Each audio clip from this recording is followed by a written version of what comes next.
Good afternoon, everybody. 6 minutes past the hour of 3 o'clock. It's time for hour number one of this 4-hour extravaganza we call The Drive, bringing you news and information and maybe a chuckle or two along the way.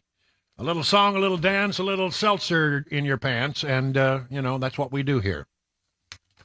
I don't know. It's going to be one of those days because I'm feeling a little goofy. I'm feeling, I want to mess around some today. So it could get interesting. Yeah, I don't know. I'm in a mood, as they say. And hopefully there'll be no updates of our computer system, throughout the project. That's my great hope today. Well, we can cross our fingers. Yeah, yesterday we had a little bit of a crash, but we'll try to work past that. I want to mention right now in Washington, Zelensky is meeting with Biden. Zelensky is in Washington.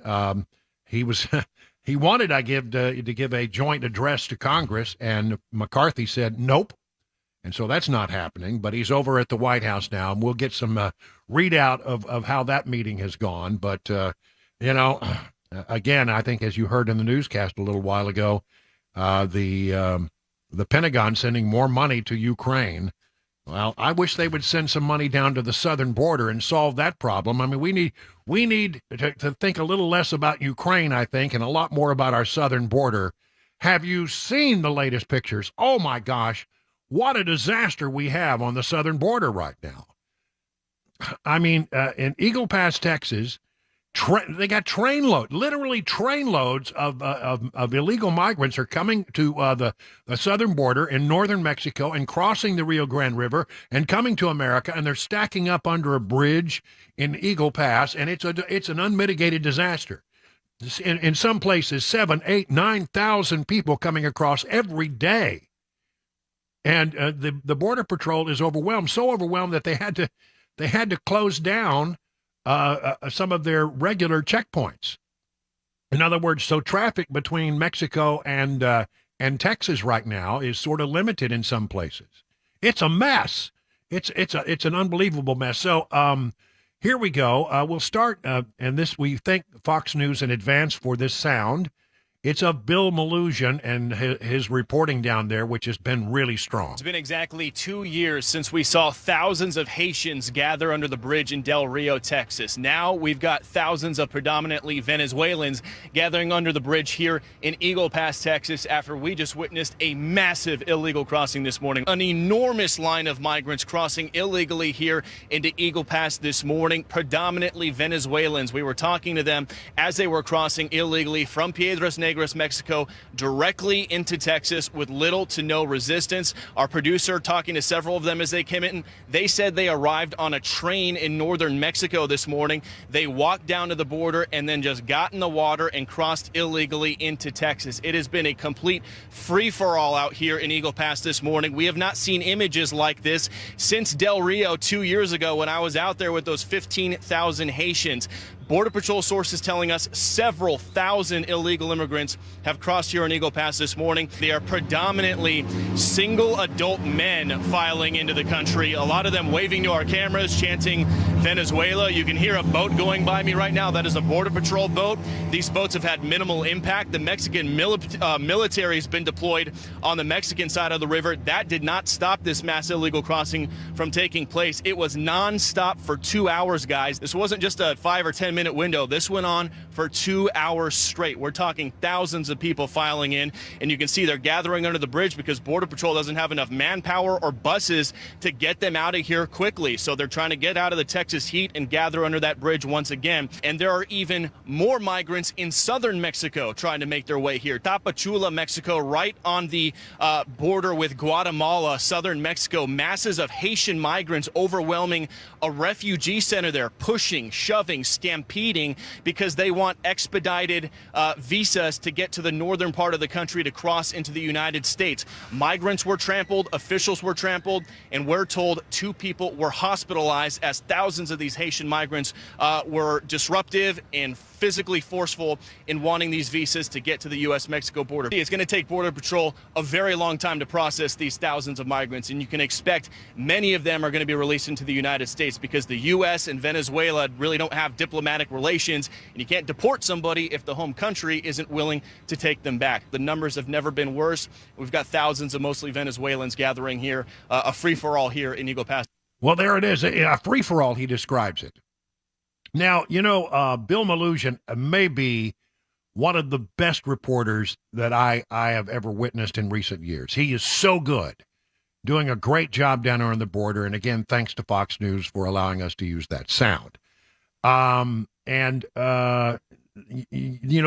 Biden administration has gotten something of a pass on the border issue because, it was Malugin and he was down there by himself. And, for a better part of 2 years, he's been the only guy down there talking about the situation on the border. Everybody else seemed content to not send reporters down there, to not cover this disaster on the border. But now that's changed. I don't know what happened, but over at CNN, they're actually covering news again. And they sent some correspondents down, and they're doing live reporting on it. And then today in the White House briefing, Karine Jean-Pierre, she got a ton of questions. It seemed to be the number one topic on the mind of the reporters in the White House briefing room. Here's a little sample of some of the things that happened. This is a president that has taken historic action on an issue, on a system that has been broken for some time. And so we have taken actions. We have taken multiple actions. But again, this happens. It ebbs and flows. That's what we see at the border for different trends, for different reasons. How many people coming into this country illegally is enough for President Biden then? Say that last one? How many people illegally coming into the United States is enough for President Biden's administration? Enough for what? 5.9 million people have been encountered illegally. I know the numbers, but enough for what? Enough just to stop the flow. As I mentioned, this is a problem that's been around for some time now, for decades, a broken system. Footage yesterday of Border Patrol cutting some of the razor wire that Texas had installed. Governor Abbott has vowed to reinstall it. They have his border czar has pictures of people taking fresh razor wire out to the border to reinstall it. Is there now a federal policy of removing the barriers that Texas is installing? So here's what I'll say. I would have to look into that. I did see those reports yesterday, but as it relates to Governor Abbott, we know what he has done these past couple of years while this president has been in office. He's turned this, when it comes to the border, he's turned this into a political stunt, and that's what he's done over and over again. So what do you call it here at the White House when 10,000 people illegally cross the border in a single day? So what do you call it, Peter, when GOP puts forth a wait, no, you can't. Green? I'm answering. Okay, we're gonna move You're on. answering the question with a question? Okay. No, we're moving on. Green, We're moving. please. In the back. Go ahead. You said you were Go stopping ahead, the in flow back. at the border. No. I 10,000 tried to migrants. answer, Peter. I Okay. tried to answer the question. You stopped me. Let's go. Can you believe that? Peter Doocy asked a question, and she answered the question with a question, started to. And, Peter, I think rightfully, said, well, wait. It's not the job, by the way, of reporters to answer questions. It's the job of reporters to ask them. And she was trying to deflect, and Peter was having none of it. And when Karine Jean-Pierre realized that he was going to, interrupt her pre-prepared rebuttal, and try to get to some real, news, she cut him off right at the knees and just moved on. If I were one young Peter Doocy, I would not be pleased with what happened in that exchange. That was way out of line. But they know that now that they've got a problem, and the problem is it's not just Fox that's telling the story, and when the guy threw out the number 5.9 million migrants, that have crossed illegally. I think that's a low number, by the way. But that's the number that they threw out. She tried to interrupt him so that they wouldn't be talking about the number. They don't want to talk about this. They understand if they have to talk about this, they're losing the battle. And it's a great question. How many is enough? A great question being asked there. How many people is enough? 5.9 million? Let's round it up. 6 million people coming across the border illegally that we know of. Another 1.7 million people coming across the border who are gotaways that we don't know anything about. But don't worry. If you ask the Biden administration, everything is just fine. There's nothing to see here. It is my testimony that the border is secure. We have a secure border in that is a priority for any nation, including ours and our administration. We have taken unprecedented action over the past year and a half to secure our border. And we have a process in place to manage migrants at the border. We're working to make sure it's safe and orderly and humane. The border is closed. We agree that the border is secure. We're executing a comprehensive strategy to secure our borders. And that is what we are doing. The border is secure. Well, I'm not sure that all adds up. I mean, what are you going to believe? What the Democrats tell you, or what you can see with your own eyes if you just turn on the TV? It's unbelievable. Just unbelievable. So let me just go through some of the stuff that's in the news really quickly. Migrants overwhelm the Texas city of Eagle Pass. The situation in Eagle Pass is reminiscent of the Del Rio, when roughly 15,000 Haitians decided they were going to get under a bridge in Del Rio and stayed there for a week until the Biden administration realized what a horrible picture it was and rushed down there to clear up their little tent city. I have a feeling they'll be doing the same thing to make sure the picture in Eagle Pass goes away, because the picture provides the backdrop for stories, and they don't want these stories. So I have a feeling they'll be moving very quickly to end all of that. And again, overwhelmed, completely overwhelmed. Greg Abbott has accused the Biden administration of cutting the razor wire that the state of Texas has put in some areas to stop the migrants from coming across the river. And they cut it. Today, the Biden administration cut that wire, he says. I immediately deployed more Texas National Guard to repel illegal crossings and install more razor wire. And you heard Karine, when you say, I'll have to take that question and get more information, that means you don't want to answer it in front of everybody. You want to answer it to one person on the phone later, so that it doesn't get wider coverage. That's an old trick that they play there in the briefing room. A post on Instagram shows illegal aliens arriving from as far away as Senegal, Mauritania, India, and China. See, it's not just the migrants from South America and Central America and Mexico. And so there you go on that. U.S. gives temporary legal status to nearly 500,000 Venezuelan immigrants. This is the answer of the Biden administration. We'll just grant them work visas.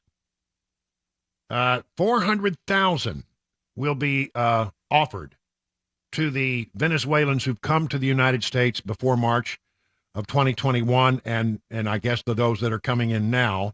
An additional 472,000 Venezuelan nationals may be eligible to apply for the program. So their strategy is welcome them in any way that you can. Twist whatever levers of government you need to twist to make this happen. And again, I think it's one of the great questions of the day is how many illegal migrants coming across the river and into the United States is enough? I think it was enough long ago.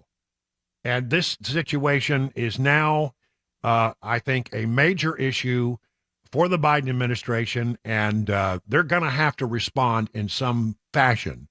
It'll be interesting to see what that fashion is. 20 minutes now past the hour of 3 o'clock on Super Talk 99.7.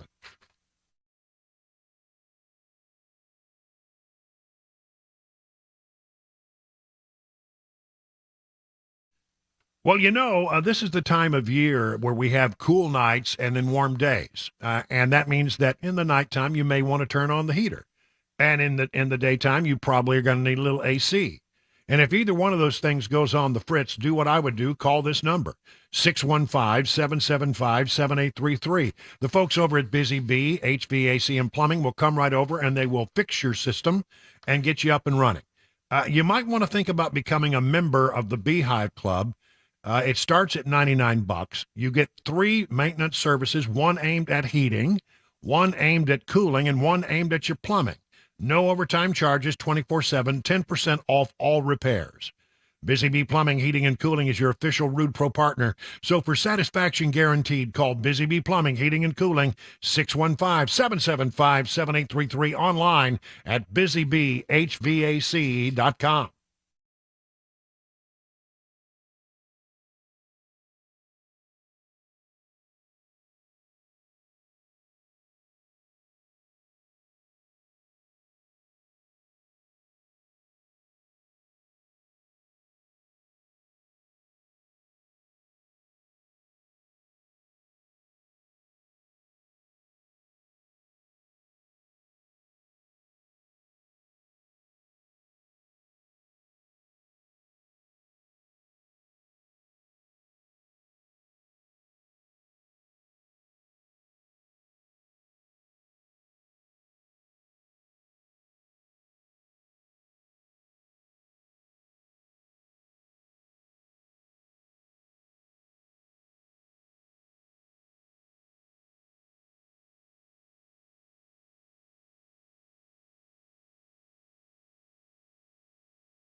Ukraine President Volodymyr Zelensky in the nation's capital on track to receive more funding for the war against Russia. A manhunt in Indiana, plus obesity in the United States. 3:30 Super Talk 99.7 WTN. Well, there's Mac Morey in the newsroom, and there in the control room pushing all the blinky buttons and keeping the train running down the track is Chris Weber. Hello, Chris. Good to have you both. Good to see you both. I got to see Mac earlier this morning. Heck yeah. Yeah. I was Surprised downtown. I had a little speech to give and went downtown and delivered the speech and decided I would swing by and check my mailbox. That's the main reason. Okay, I was gonna... No, I met with the upper management for just a few moments and said hello, just poked my head in. And then I went upstairs, and there was Mac Morey. This guy, he does it all. He's like the football player that plays both ways. He does your job, Chris, in the mornings. That's right. Yeah. And then he comes in the afternoon and does our news, and now he's the guy that everybody's talking about, because everybody's talking about Mac Morey's Wide World of Sports every day at 5:25. Well, I mean, when you're the highest paid guy in the building, you got to do all those things. Oh, is that it? I didn't know that. I was unaware. Keep. I was very unaware of this. I'm a Swiss Army knife, yes. That's right, a Swiss Army knife. That's right. Well, anyway, it was good to see you this morning, Mac, in person, instead of through the little TV circuit that we have here. It was I always enjoy. I saw Johnny B, and I saw the irascible Ken Weaver. So it was great. Had a great little moment giving a speech this morning and talking about politics. And so, just a really, really busy morning. And now we're here. And let me just say that, I don't take any joy in this next story. I don't. I don't at all. No glee. I think it's sad is what I really think it is. It has to do with Joe Biden, and he has a history of stumbling and bumbling and mumbling on the stage every time he gets out there. There are a couple of stories about this thing that happened on Wednesday night. That was last night, and he's talking to a bunch of donors. Now, we don't have audio of this because they don't allow coverage of donor meetings. That's a private event, but we have people who were there. And there may have been, some things that they were able to write down. And so what happened is he's talking to the donors, and he explains to them the reason and the story why he decided to run for the office of the presidency. And then he diverts into a sort of a sidebar conversation. That, by the way, that little story takes about 35, 40 seconds to tell. And he tells it. And then he diverts for a moment. And then he comes back and apparently forgot that he had already told the story and told the exact same story, almost word for word, a few minutes later. Maybe not even a few minutes later. Now, we've all seen, you may have all had an experience with an elderly person in your family, as when they really get up there and they start to lose their edge. And you've heard, Grandpa tell his old stories, and he tells them, and then he forgets that he told them, and he tells them again a short time later. I remember my great grandmother, would ask my aunt, she'd say, where do you live now? And she would say, I live in Houston. Okay. And then a few moments later, now, where do you live? Where do you live now? I live in, and she would start making up places after, because she wasn't going to remember it, So she would just, come up with some bizarre place. I live in Tanzania, Grandma. Okay, okay. And then a few minutes later, now where is it that you live? That's exactly what he was doing. He was repeating verbatim, almost, the same story twice. Another example of just how this guy is losing his edge. And yet, I'll be damned if the Democrats aren't bound and determined to renominate this guy for another 4 years. And it is worrisome. It is worrisome. I stand by my prediction that he will not be renominated, because this kind of stuff is becoming really, really commonplace. But wow, Gramps needs to get some new stories, as we used to say in my family. It's 3:30 on Super Talk 99.7 WTN.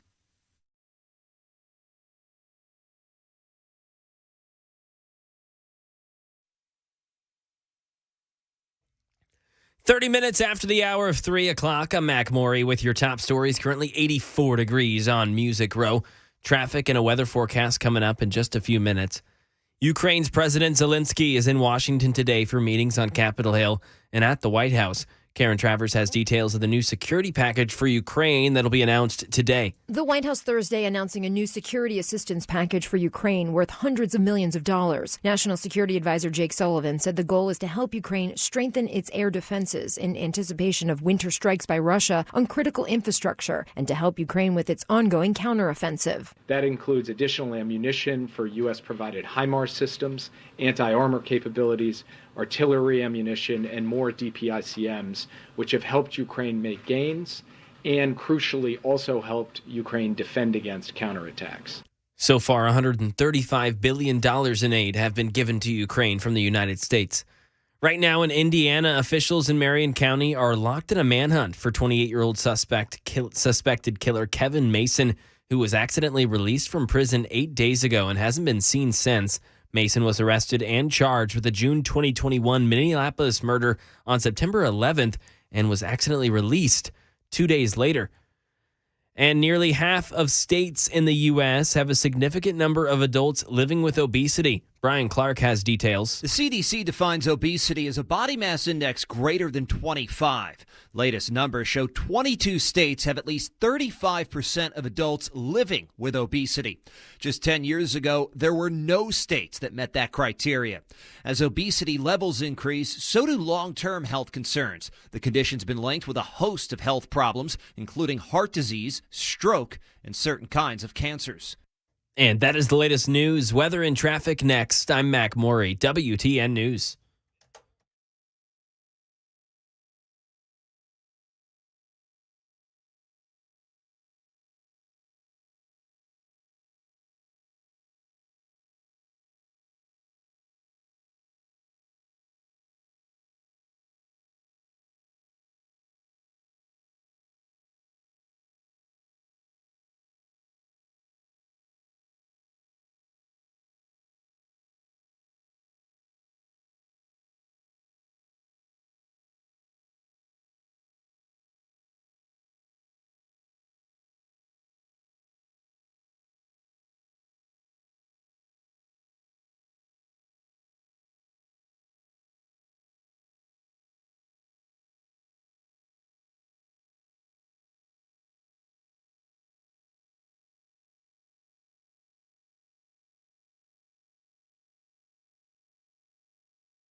It is 37 minutes now past the hour of 3 o'clock. You're just rocking right along here in the first hour of the drive. We'll be here till 7 o'clock tonight before we hand it over to Mark Levin, the great one.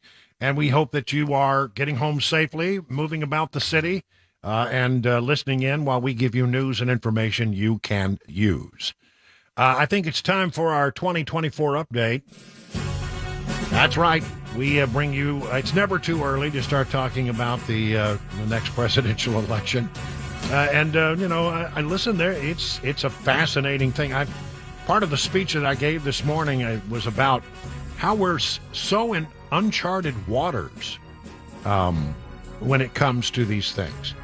I mean, I've been covering politics for 31 years in Washington, but I've been in broadcasting almost 50 years. I know. You say, how is that possible? He looks so young.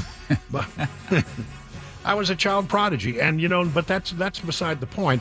I've been covering it for a long time, and I've never seen anything quite like this, where you have, you got a Republican president who is facing 91 indictments. You got a Democrat who's facing potential impeachment, and all of that. And this is what's really, I think, remarkable about it is that Trump is just crushing it. I mean, if you look at the numbers for Trump, he's 40, 45, in some cases 50 points ahead of his nearest competitor, which in most cases is DeSantis in most of the polls.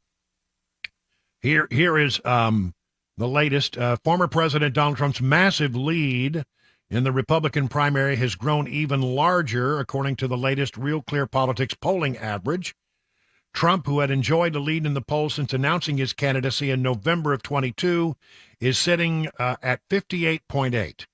In the national Real Clear Politics average, a new high for the former president as he faces a crowded field of GOP challengers, but are they really challengers? Trump leads his closest challenger, Florida Governor Ron DeSantis, who sits at 12.5%. So Trump leads DeSantis by nearly 50 points. And DeSantis is starting to fall off, by the way, they say, in New Hampshire. Those trailing behind Trump and DeSantis are Vivek Ramaswamy, 7.5%. Former South Carolina Governor Nikki Haley, 5. Former Vice President Mike Pence, 4. Former New Jersey Governor Chris Christie, 2. Senator Tim Scott, 2. North Dakota Governor Burgum and Arkansas Governor Asa Hutchinson are polling below 1%. I mean, how do you overcome a 50-point lead? What has to happen for Trump to lose the nomination at this point? I mean, Trump is already now focusing on the main battle. He's thinking about, after the nomination process, because it looks like to me, I don't know how in the world you stop the Trump train at this point. If you're, he is just crushing it, and it seems that Republicans are sending the message that this is the man they want to renominate to run as their standard bearer. In 3 latest polls, Emerson, Yahoo, and Morning Consult, Trump polled at 59%. That's strong. That's really strong. On the other side of the equation, you're starting to see stories like this. I mean, you have to compare and contrast. On one side of the equation, you got Trump, and Republicans are energized. Rank-and-file Republicans are energized to go vote for Trump. And on the other side of the equation, compare and contrast the anxiety and the angst that Democrats have about their standard bearer, who it appears will be Joe Biden. At this point, it looks like that. I stand by my prediction that somehow they will find a way to not nominate Joe Biden. And I don't know how that plays out. Does it play out at the convention? Does it play out before the convention? Seems like to me, if it's going to happen, it has to happen pretty quickly. And the numbers for Joe Biden are just abysmal. And you know what he's doing? He's going out there and talking about Bidenomics. That may be one of the worst decisions that you've seen out of his campaign or out of the White House. is him talking about Bidenomics as if it's a good thing, because Americans know where they are financially compared to where they were financially under Trump. They know that, and there's 70% of Americans say that they feel like the economy has gotten worse, not better. 70%. If you're the incumbent president, you own that number. You know, the incumbent presidents are thought to be responsible, whether it's fair or not. They're thought to be responsible for the state of the economy. And Democrats and independents and Republicans alike are all expressing dismay over where they are economically compared to where they were. Here's from PJ Media. How much more bad news can Joe Biden take? It's been bad enough for him with his lousy poll numbers, and many begging him to drop out or else cut out Kamala Harris, cut her loose in hopes of saving his 2024 presidential campaign. Biden thinks he can convince the public he's the greatest president for the economy in history. I mean, but seriously, we're living through one of the greatest job creation periods in our history. And folks, it's not an accident. It's not an accident. Not kidding. Not joking around. That literally is our economic plan in action. Bidenomics in action. It's not selling. It's not working. It's not moving the needle at all. People are actually laughing that the Democrats are out there trying to tout, the amazing things that Bidenomics has brought them. In 2022, the poverty rate was up 12.4%. Wow. It is just not a good situation for the Democrats right now. And you know what? Though you read these polls that say, well, if it was a battle between Trump and Biden, then it would be very, very close. You know what? I don't think so. I think that's what Democrats say right now. They think it'd be very close. Oh yeah, I'd vote for him again, and maybe they would if you're a Democrat and you so hate Donald Trump, maybe you would vote for Biden again and just cross your fingers that something we get worked out. But I think a lot of people have a great deal of consternation about his age, his ability to go forward, and then that could all be assuaged. That could be resolved if you had a vice presidential running mate that people had confidence in, but they don't. They've got Kamala Harris, and she's a disaster. Look at her poll numbers. So nobody thinks she's the answer. So something's got to give on the Democrat side of the equation pretty quick if they're going to salvage this thing, and I don't know that they can. And then I told you that there's 38% of people in this country believe that a third-party candidacy is something that they might support. In a three-way race, if you were able to have a third-party candidacy that actually pulled down 38%, you would win. On that front, from my AP, Phoenix, more than 15,000 people in Arizona have registered to join a new political party floating a possible bipartisan unity ticket against Joe Biden and Donald Trump. And while that's less than the population of each of the state's 40 largest cities, it's still a big number to tip the presidential election in a critical swing state. And that is alarming people trying to stop Trump from winning the White House again. And it is bothering the Democrats. The very existence of the No Labels group is fanning Democrat anxiety about Trump's chances against an incumbent president facing questions about his age and record. Wow. A third-party candidacy. Who would it be? Now, the gossip is it would be Joe Manchin and perhaps his running mate, Mitt Romney. I'm just going to let that sit for a moment and let you think about that.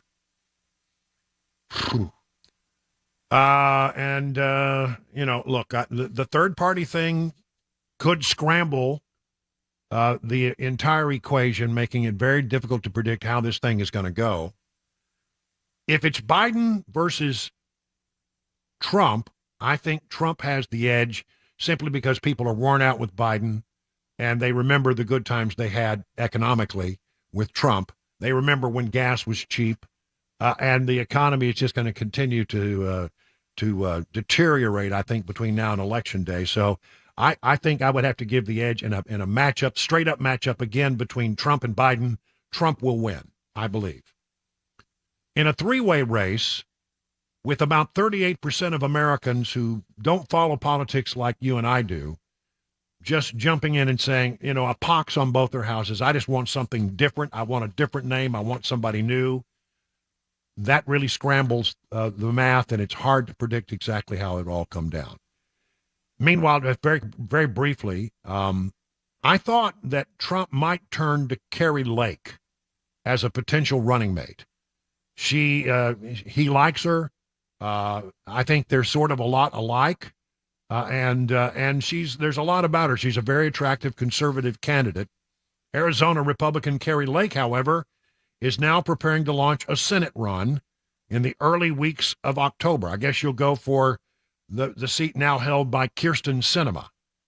Known for her staunch support of President Donald Trump, Lake, who refused to concede her narrow loss in Arizona's gubernatorial race last year, has been dropping hints about the bid for months. Recent weeks have seen her engaged in active involvement in national politics. She did headline events in Iowa and Michigan. Lake's intention to run has had an effect on the Republican field for the seat currently held by Senator Kyrsten Sinema, with Blake Masters, the state's 2022 Senate nominee, appearing to postpone his entry into the race after initially preparing to do so in September. So Blake Masters out. Looks like Carrie Lake might be in for a Senate run there in the state of Arizona. Who in the world? Let's just assume for a moment Trump is going to be the nominee. I don't see any way that he's not going to be the nominee. Who does he go for as a running mate? I thought Kristi Noem, but if you were with us the other day, you heard a rather scandalous story about her and a relationship she is said to have had with Corey Lewandowski. Both are married. And that many people thought would eliminate her as a potential running mate for Trump. I don't know. You got in the field of also running the other candidates for the GOP. He has spoken positively about Vivek Ramaswamy. Trump has spoken positively about Tim Scott. For my money, it seems like if you look at some of the polling data and the internals on those polls, which I don't normally go into them that deep with you, but I mean, I've looked at them. Somebody who has some interesting polling numbers and is thought of highly in Republican circles would be Nikki Haley. Trump doesn't need any help in South Carolina, but it would help him there. But there was one poll out there that said, and I've only seen one, so take it with a grain of salt. If Trump faces Biden, he might win by a point or two. It's going to be tight. If it were like Ramaswamy, I think Biden would win. That's the polling data. But they asked the question, what if it was Nikki Haley versus Biden? And there was a shocking result. On that, the pollsters found that the people they asked said to a great degree that they would support Nikki Haley. Nikki Haley would defeat Joe Biden, according to that poll, by 6 points. Nobody else has number like that. And so if you were Trump, you might look over and say, Nikki Haley, that would be a good running mate to have. 50 minutes now past the hour of 3 o'clock on Super Talk 99.7.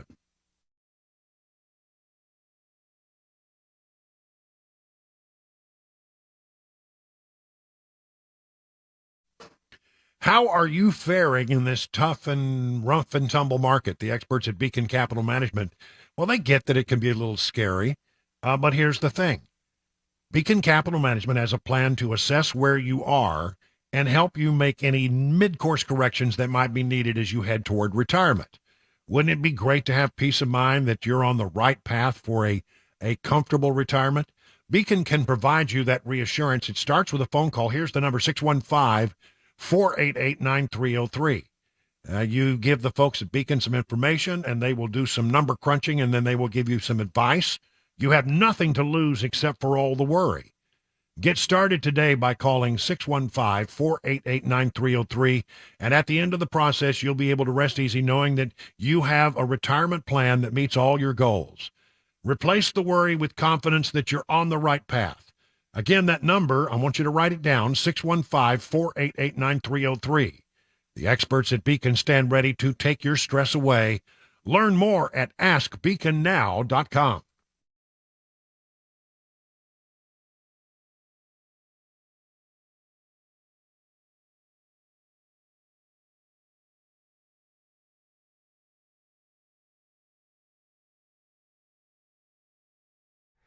Hey folks, I'm Paul Winkler. One of the things I've been hearing a lot from people lately is the concern about the dollar crashing. And you'll see this out there on the internet all over the place, articles written about it. And the idea is that the Russian and Chinese, those countries are looking at getting together and creating their own currency that will compete against the US dollar as a reserve currency. Now, for many, many decades, there have been other currencies that have been trying to vie for that status. And there's a possibility that you're going to have some that are going to encroach on that a little bit. But is it that big of a thing to worry about? Well, number one, last year, the Chinese currency made up very little of any kind of world trade, number one. But what is it that's really going on underneath the surface? A lot of it is trying to sell you newsletters and investments that you probably ought to stay away from. For example, one of the things I see is, well, you ought to buy gold because the dollar's going to crash. And you see all of these commercials out there, and I say, well, wait a minute, wait. They're trying to get you to buy gold with your what? They're looking to take your dollars. If they really believe what they're saying, why would they take your dollars for their gold? Number one. Number two, how do you protect yourself against these valuation changes in various currencies? Well, let me explain it this way. Let's say that you had a currency called the clam. Okay, and you had a country that had one clam and you could exchange it for $1 at any one point in time. Let's say that that's the case. And you had a widget that was sold by this country and you could buy that widget in that country for one clam. So you take your $1, you exchange it for a clam, and then you got your widget. Now what if the dollar weakens? Well, what happens, now this clam is the same, right? Nothing different here, it's the same deal. But instead of $1, now it takes $2 to get the clam. Now what happened? Your widget just doubled in price from your perspective as an American. Well, how do we use this to our advantage? As an investor, we want to make sure that we don't just myopically only focus on U.S. stocks. And that's a big mistake investors made from 2000 through 2010 and other periods in history, in the 1970s, the late 1980s, and so on and so forth. What we want to do is we want to make sure that we have good international diversification, because if the dollar weakens, then those international investments go up in value. So it's very, very important to know how globally diversified you really are as an investor. You want to learn more? Call us up for a free 15-minute consultation at paulwinkler.com, paulwinkler.com, and we'll walk you through what we do and see if we can be of help to you, the investor out there that is so often being sold things that they really don't need to be buying.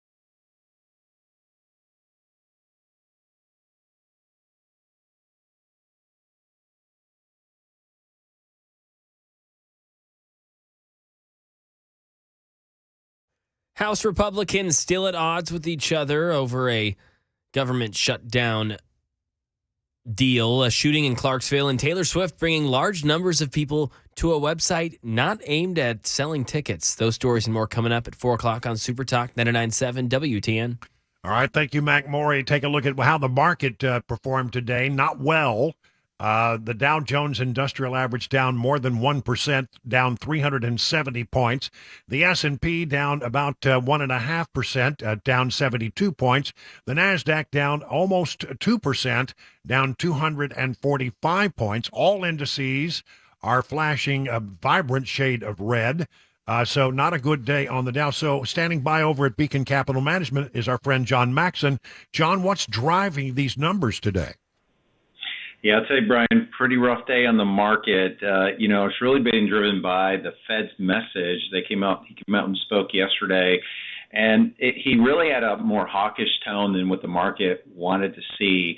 And although the Fed took a pause on interest rate increases, they indicated that there's quite a bit of support in the Fed for at least one more rate increase this year. And that's kind of got the markets on edge to see policymakers as hawkish and much more than the market wanted to see, because the markets like to get to the end of this rate hike cycle and be able to think about rates going back down. But we're a ways from that. And again, we've talked about this before. Oil was about the only thing up today. So something to watch around inflation is the price of oil. All right.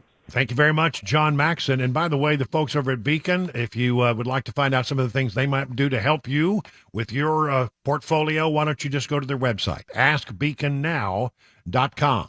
It is 58 minutes past the hour of 3 o'clock on Super Talk. I want to remind you that Grace Point Healthcare delivers medicine affordably with menu-style transparent pricing. The idea here, it's a novel idea, and it's a good idea, let you know how much your health care is going to cost before the care is actually delivered. Smart Care plans start at $69 a month. You get unlimited, I said unlimited office visits and free, I said free basic labs for the entire year. And because they treat the entire family, even newborns, they offer family plans as well. Marry that with a high deductible insurance plan. It could save you and your family a bunch of money. At Grace Point, they take their time with each patient. They see you the same or next day. There are no long wait times or crowded waiting rooms, and they treat naturally whenever possible. It is a military vet-owned practice, and they want you to know they can do COVID testing and provide some real treatment if you come down with COVID to help make the thing go a little easier, perhaps. Why don't you reach out to them if you're suffering from COVID at the moment? Grace Point Healthcare on Main Street in Franklin, 615-599-6868 to schedule a visit.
Four o'clock, I'm Mac Morey with your top stories. 84 degrees right now in Nashville. Expecting a lot of the same temperature and weather-wise these next couple of days. Slight chance of showers on Sunday. Complete weather and traffic report in 5 minutes. House Minority Leader Hakeem Jeffries slammed House Republicans for paralyzing Congress at his weekly press conference. Im Nguyen has more from Washington. As House Republicans are still unable to move forward with a deal that would keep the government open, House Democratic Leader Hakeem Jeffries is calling on GOP members to come up with an agreement soon for the sake of the American people. We need the extreme MAGA Republicans to get their act together in the Civil War that's happening on the Republican side of the aisle, that's paralyzing Congress. Time is running out for the House to pass a deal to avert a shutdown and be considered in the Senate and signed by the president. And Tennessee Representative Andy Ogles joined WTN yesterday and made sure to let everyone know that he's willing to stay over the weekend to try and work out a deal. A shooting in Tennessee, Channel 4 says that one man is dead. Officials right now on the lookout for the suspects after a shooting happened at the Grandview Apartments last night. The man was found shot in the chest, later died at a hospital. Witnesses say that they saw a dark-colored car with tinted windows leaving that scene, and anyone else with information is asked to call the Clarksville police. And reports that the U.S. is reviving a Cold War submarine spy program to counter China. Ines de la Catera. Reuters reporting the U.S. Navy is implementing its most extensive overhaul of undersea surveillance systems since the 1950s, a multi-billion-dollar effort that comes in response to China's growing naval capabilities and the rapid evolution of maritime warfare technologies. It also comes as China has recently ramped up military exercises near the self-governing island of Taiwan, raising concerns about the possibility for conflict in the region. The Pentagon saying China is building advanced nuclear-powered subs that are quieter and harder to detect than previous models. And the power of Taylor Swift. She doesn't just sell concert tickets, she registers voters. Jason Nathanson. What she made them do is register to vote. Tuesday was National Voter Registration Day, and Vote.org says it saw record-breaking traffic to its site this week, thanks in part to a push from Taylor Swift. After she posted on social media about registering, Vote.org says it clocked a more than 1,200% jump in participation. Ultimately, just over 35,000 new people signed up to vote because of the drive. And that is the latest news. Traffic and weather next. I'm Mac Maury, WTN News.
It's 8 minutes past the hour of 4 o'clock on Super Talk 99.7. It means it's time for hour number 2 of The Drive, where we drive you home. We drive home a few salient points, and then we also drive the liberals crazy. That's our goal each and every day, as we come here and bring you what I would like to think is quality broadcasting between 3 and 7 on Super Talk.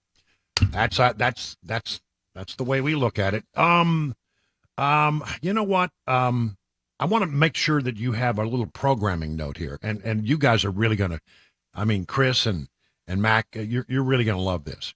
Here on this program, we believe that the truth is out there. That's right. And we are looking for answers. On Capitol Hill, it turns out that there's a Tennessee congressman who is in charge of the efforts to try to get the answers about UFOs or UAPs or whatever it is. And that is Congressman Tim Burchett. And he has agreed to join us next Tuesday at about 4:35 for a conversation about where they are in their investigation and the frustrations that they're feeling because they don't feel like they're getting a lot of straight answers out of the Pentagon and other places. So, it's a serious investigation. We're not going to make light of it. We really are trying to find out what are these things that apparently can fly through our most secure national airspaces with impunity. And we don't know what they are, but apparently there are a lot of them out there. Some of them turn out to be, weather balloons and things like that, but there's a handful of them that nobody seems to be able to explain. And so we're going to talk to Congressman Tim Burchett about his endeavor, his mission to try to get the answers about UAPs and UFOs. So that's next Tuesday at 4:35. Don't miss it. Mark it down. Mark it down. That's going to be fun. Be interesting.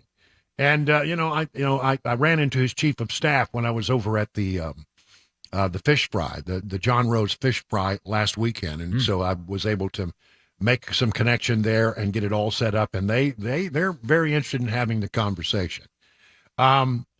There's a lot going on Capitol Hill, and I don't want to leave you with the impression that nothing is happening on Capitol Hill. We had a great hearing yesterday where Republicans really grilled Attorney General Merrick Garland, and that was pretty positive. And there are other hearings that are taking place. The business, continues on, but boy, it is a struggle to get anything passed through the House of Representatives right now. They need to pass a spending bill or a continuing resolution to keep the government operating by September 30th, or we face government shutdown. Now, I don't care too much if the government shuts down for a day or two. Wouldn't hurt my feelings at all. Honestly, it doesn't impact most people. Oh, sure, they'll go out and they'll take pictures when they hang the signs and say, well, this national park is closed today because of the government shutdown. Okay. And they'll find 2 or 3 other things that are not operating because of the government shutdown. But you're going to get your Social Security check on time. You're going to get your Medicare and all of that. Nothing is going to impact that. The military is not impacted by it. The intelligence community is not impacted by that. And so, by and large, the really, really important things in government continue on, even though there may be parts and there may be you may not be able to get a passport, but as I understand it, you can't get a passport very quickly anyway. So that doesn't matter. So, there are going to be things that will be an inconvenience, but in the grand scheme of things, a government shutdown really ain't that much. If it goes on for a long time, maybe it does, but otherwise it doesn't. And, government workers, they never really lose anything, because as soon as they pass the spending bills, they get reimbursed. So they basically get a paid vacation. That's the way that works. So, is it any way to run a government? No, but I'm not too worried if the government shuts down after September 30th. But the real problem in getting something done has to do with what's going on in the House right now. And this, I would call it a House divided. The House is divided, at least the Republican side of the House is divided. And Kevin McCarthy, the Speaker of the House, faces a real challenge in trying to get anything passed. 2 things went up in flames today. One of the first rules of being the Speaker of the House or being in charge of a political body is before you call for a vote, you want to know what the outcome of that vote is going to be. That's why you have House whips. They're supposed to have an accurate count and give you a good assessment of how people are going to vote. And so you never go to the well of the floor and you never call up a bill unless you're pretty certain about the outcome. Well, Kevin McCarthy got hit square between the eyes today.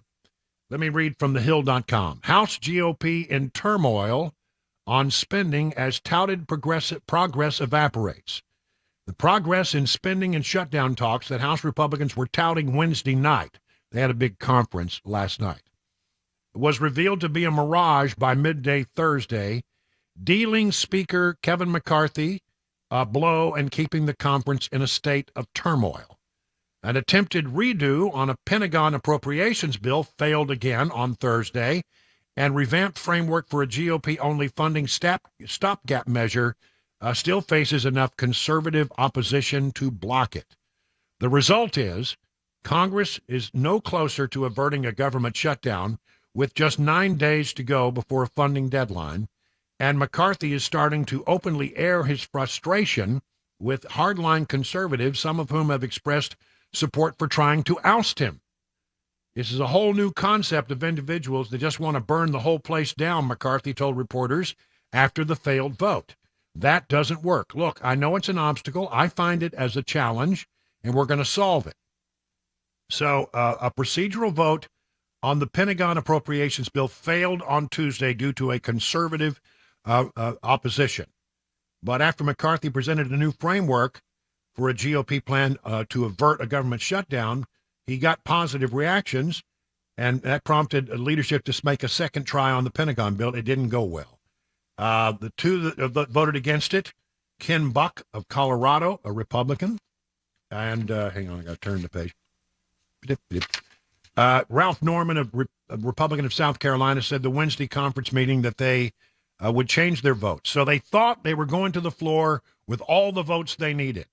But when the vote came up, Republicans Marjorie Taylor Greene and Eli Crane moved to vote nay on the rule, sinking it for a second time. They were joined by Dan Biggs, Republican of North Carolina, and Matt Rosendale, a Republican of Montana, and Andy Biggs, Republican of Arizona. So at the very last moment, it's a procedural thing. Tom Cole, Republican of Oklahoma, who is the House Rules Chairman, changed his vote to nay so that he could allow him to bring the measure up at a later date. You have to be voting nay in order to bring it back up.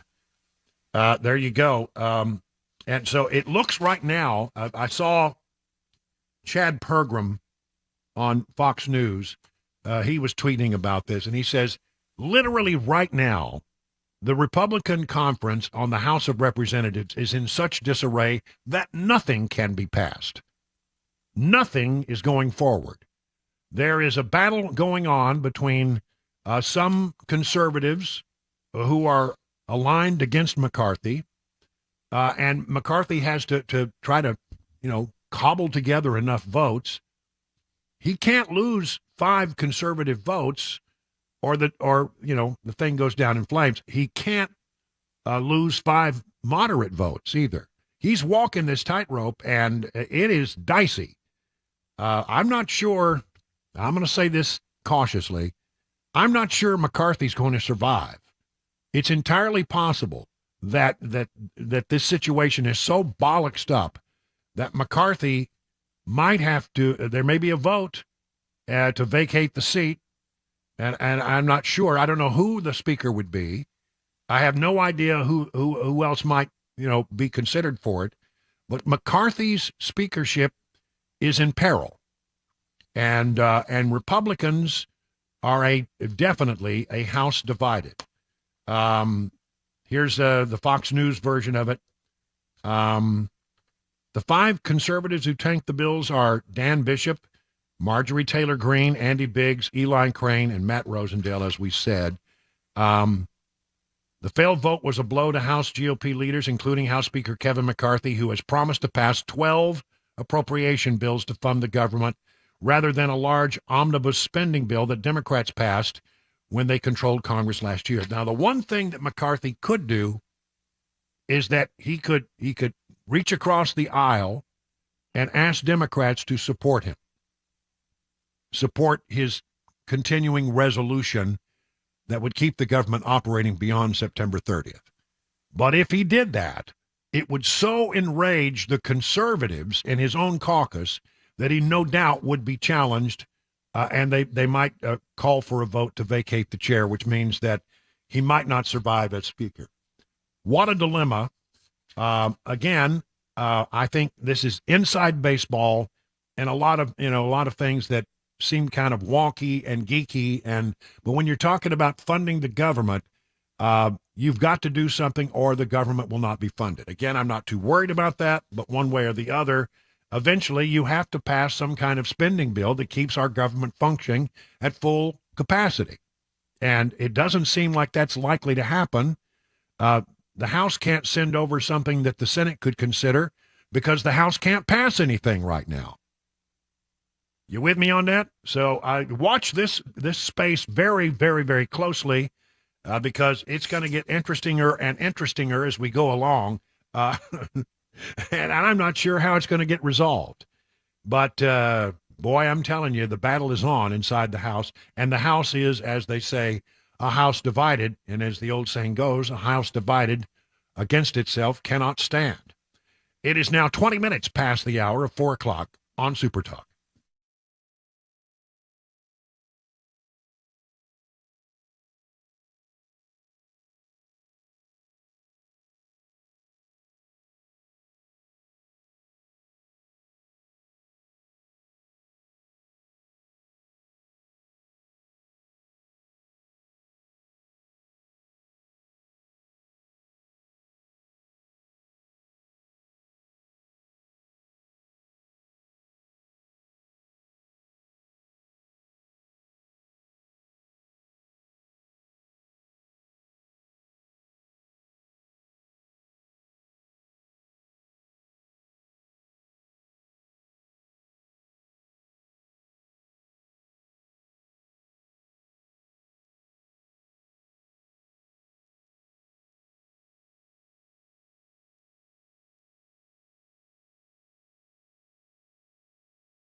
More aid to Ukraine, a man suing Google Maps after a death, and today's Money News. Those stories and more coming up 30 minutes after the hour of 4 o'clock. I'm Mac Maury here on Super Talk 99.7 WTN. It is 23 minutes now past the hour. I was sent down a trip down memory lane this morning when I read this story. Rupert Murdoch, who is the brains behind the Fox News channel and also the Fox Entertainment Network and a whole host of other things, including newspapers and conservative. He's really sort of like the king of conservative barons in the world. Rupert Murdoch is stepping down as chairman of Fox and as of News Corp, which is the parent company that I believe, if I'm correct, yes, I believe I'm correct, that Fox News falls under. So the Entertainment Network Fox and the News Corp Fox were all his inventions. So he's stepping down and handing it over to his son, Lachlan. Lachlan Murdoch will now take over. I think it's his eldest son. Murdoch is 92. He says, our companies are in robust health, as am I. We have every reason to be optimistic about the coming years. I certainly am and plan to be here to participate in them. But the battle for the freedom of speech and ultimately the freedom of thought has never been more intense.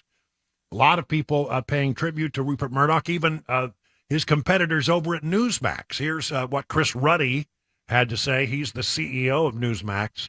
Over many decades, no other individual has had such a tremendous impact on the media landscape as Rupert Murdoch.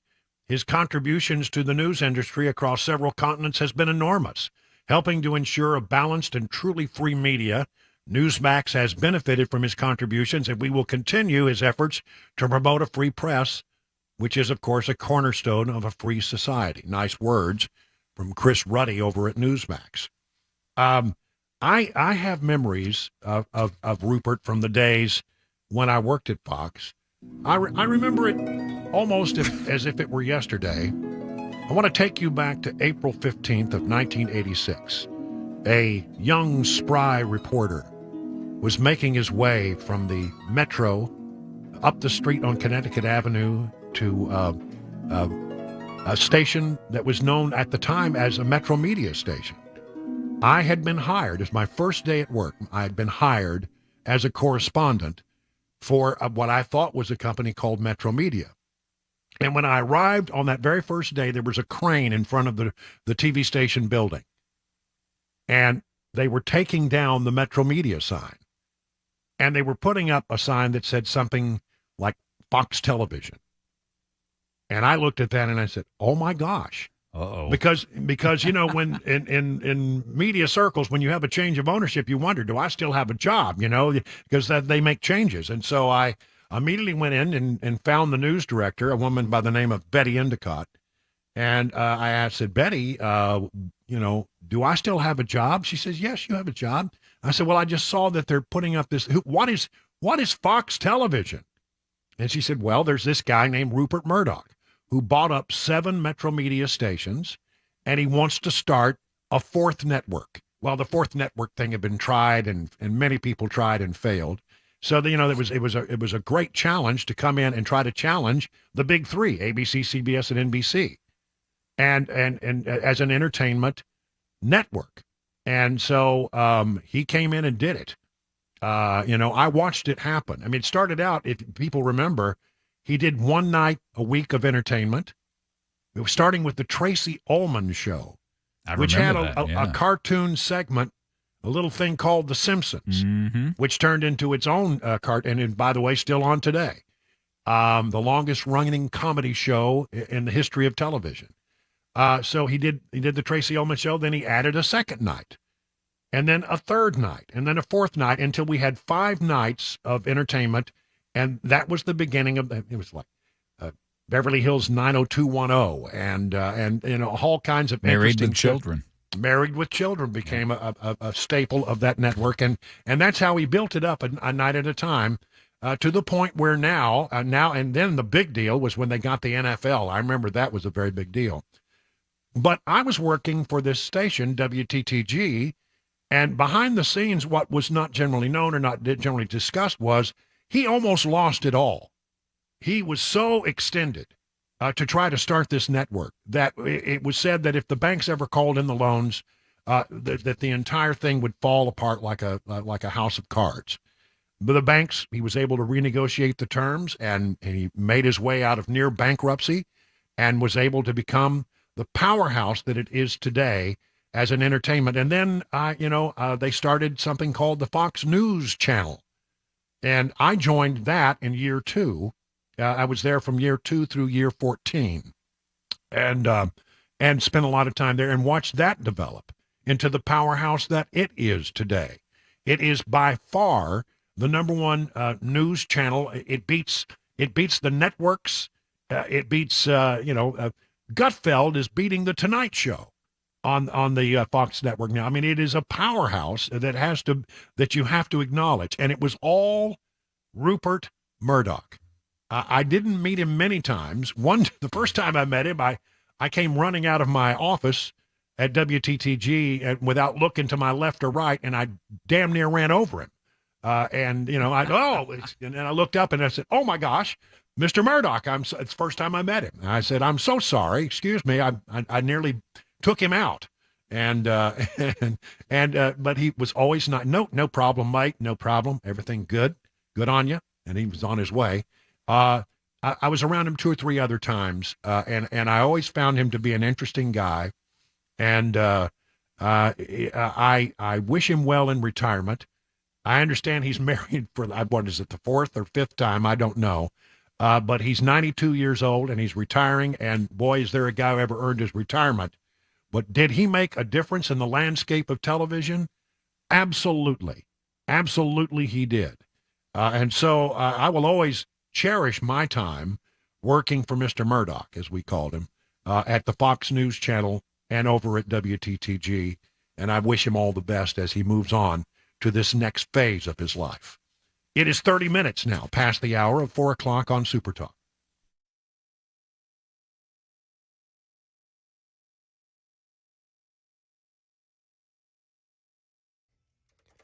.430, I'm Mac Maury with your top stories. 85 degrees right now on Music Row. A sunny day, and got sunny couple of days ahead. Full weather forecast coming up, plus a traffic report in 5 minutes. The Pentagon announcing it is releasing more aid to Ukraine as that nation's president visits Washington. Andy Field. The latest aid to Ukraine is from money already approved by Congress. What you can expect the package to include will be more air defense and artillery capabilities to support the Ukrainian armed forces. Pentagon spokesman General Pat Ryder. U.S. has already sent more than $130 billion in aid to Ukraine. President Biden asking Congress for $24 billion more, which is stalled, passing a budget in the House. And this latest package does not include long-range missiles known as ATACMS, which Zelensky was asking for. The United States training Ukrainian pilots on F-16 fighter jets, but those actual jets are going to be donated by Denmark and the Netherlands. And over to another story. The family of a father of 2 killed after driving off a bridge is now suing Google for negligence, saying its outdated navigation system led to his death. 47-year-old Philip Paxson was using Google Maps to drive home from his daughter's birthday party outside of Charlotte, North Carolina last year when the GPS led him down a road onto a bridge that collapsed nearly a decade ago and was never repaired. Paxson's car fell off the unguarded edge, trapped him underwater, and he drowned. Now over to some money news. Daria Albinger. Stocks tumbled on worries about interest rates for the foreseeable future. The Dow plunged 370 points. The Nasdaq gave up 245, and the S&P fell 72.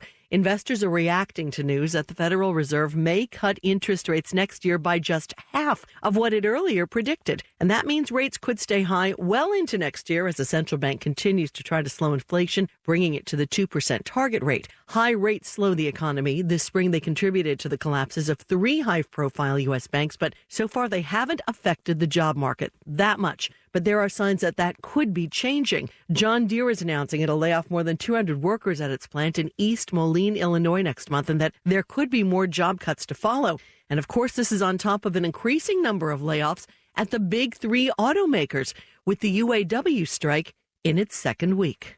And that is the latest news. Traffic and weather on the way. I'm Mac Maury, WTN News.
Well, let's head out to the swamp, in the muck and the guck and the goo, see what's going on in that crazy, godforsaken town.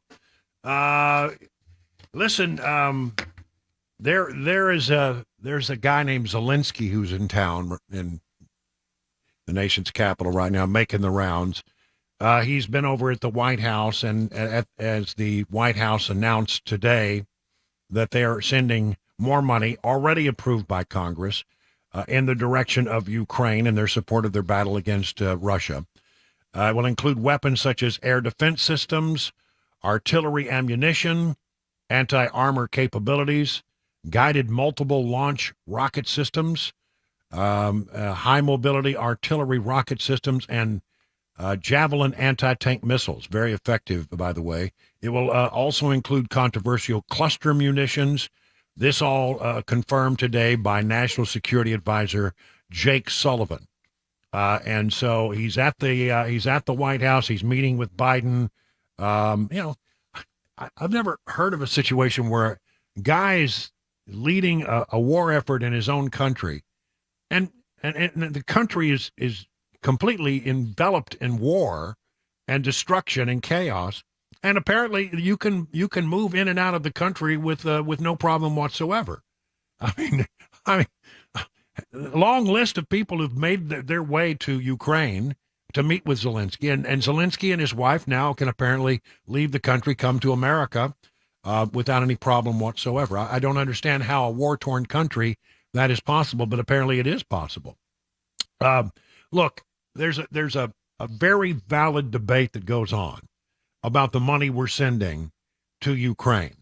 I mean, there are those who say, let's spend some money on things that are important. I mean, let's spend some money on the border. Let's do, anything else, but continue to send money to Ukraine. They look at Zelensky as a man of questionable commitment to democratic values, I think is the way I would put it. And they don't like the fact that, we're spending all this money on a war effort against Russia. There are others who look at it and say, okay, the enemy of my enemy is my friend. There is some strategic value for the United States to see the Russian military degraded. And believe me, they have been degraded. I mean, if you weaken one of your potential enemies on the world stage to the point where they can't actually muster a working army, then you have succeeded in a national security sense to some degree. And the Ukrainians are completely doing that with the military equipment, the money, and the, the intelligence that we're sending them. So there's two ways to look at it. I am of the opinion, and boy, do I get in trouble when I say this, but I'm of the opinion that it's in our national security interest to degrade Russia's military as much as possible. And if we send money and weapons to that end, then it may be a long-term investment, pretty good for us. One thing that we've learned is the Russian military ain't that great. They certainly aren't as good as everybody thought they might be. The Chinese are still on we have two world adversaries, the Chinese and the Russians. On the world stage, we could face either one of them in the right circumstance. And if we degrade the Russian military to the point where they're not really an effective fighting force anymore, and I think that's happening, then we now just have really one world enemy to consider, and that'd be China. But anyway, one way or the other, Zelensky's in town and he's getting more stuff. However, over on Capitol Hill, House Speaker Kevin McCarthy told reporters today that he had denied a request from Ukrainian President Volodymyr Zelensky to address Congress. He denied the request as members of his caucus increasingly have concerned reservations about whether to send billions of dollars to Ukraine amid its war with Russia. You say, well, it's Biden's war. Well, that's not really true, because you know what? That money that he's getting was approved by Republicans as well as Democrats. A lot of Republicans approved that, or it wouldn't have happened. So I think I understand the controversy, and I understand that some people feel very strongly we shouldn't be involved at all. I respect that opinion, but I have a different one, and we can still be friends. I mean, we can have a different opinion and still be friends. It's okay. Also in the swamp, everybody in the Senate is buzzing about John Fetterman, who apparently took to the dais and presided over the United States Senate wearing a T-shirt and shorts and tennis shoes, because they now have gotten rid of the dress code in the United States Senate. He took his turn sitting in as the presiding officer while some of his GOP colleagues, including Senator John Thune, Rand Paul, John Cornyn, delivered remarks on the floor. Reporters caught up with Fetterman after his session as the presiding officer of the Senate, and he said, "The whole world didn't spin off its axis. I just did it. I think we will still go on." But there is a lot of murmuring going on in a change first revealed over the weekend that is tailored only to affect senators and not staff members. Majority Leader Chuck Schumer directed the Senate Sergeant-at-Arms to stop enforcement of the informal rule. It's not a written rule, an informal rule dictating that members wear business attire on the Senate floor. Senators are able to choose what they wear on the Senate floor. I will continue to wear a suit. And so it is the relaxing of this in dress code that is causing a lot of consternation. My mortal enemy in the Senate, Dick Durbin, who once called me a moose, said the Senate must act to reverse the unilateral decision made by Majority Leader Chuck Schumer. He's the number 2 Democrat in the Senate, and he's challenging Schumer on the matter. He says, "I think we need to have a dress code." In a rare public disagreement with his party's leader, Durbin said he's concerned about the relaxed standard. I'm concerned about it. The senator in question from Pennsylvania is a personal friend, and he doesn't want that to happen again. Joe Manchin, this is good. Joe Manchin is circulating a petition to reverse the dress code. Joe Manchin circulated a proposal to reverse Senate Majority Leader Chuck Schumer's relaxation of the Senate dress code, according to a new report published today. This, according to the Washington Examiner. Schumer's order allowed senators to wear whatever they want to the Senate floor instead of a suit and tie. Susan Collins said that she was going to wear a bikini, and we all thought that was a bad idea. I think, no, Susan, you don't want to do that. Critics of the relaxation claim Schumer's decision was to appease Fetterman, who is known for wearing hoodies and basketball shorts while on Capitol Hill. "I've signed it," an unnamed senator, who explained it would define what the dress code is. The proposal, if approved, would revert the dress code back to what it was before the weekend. Critics of Schumer's decision, which went into effect Monday, argued that the Senate should have standards when it comes to what constitutes appropriate clothing, but admitted there could be discussions on what those standards are. The senator in question is a personal friend, said Dick Durbin. You heard that all right. But I think we need to have standards. Fetterman has pushed back on the criticism, claiming that there were more important problems facing the Senate than his choice of clothing. The Republicans think I'm going to burst through the doors and start breakdancing on the floor, in shorts. And it really wasn't a big issue. It's mystifying. I mean, there's certainly more important issues that we should be addressing instead of like how I dress like a bum. He does dress like a bum. He dressed like a slob, and it's insulting, I think, for John Fetterman to enter the floor of the Senate, and it's an insult to the institution. It's an insult to the other senators. May sound like a small thing to a lot of people, dress code, but I think that there are times when appropriate dress is required. I think I never entered the gates of the White House without wearing a suit and tie, ever. I never entered the Capitol without wearing a suit and a tie as a reporter.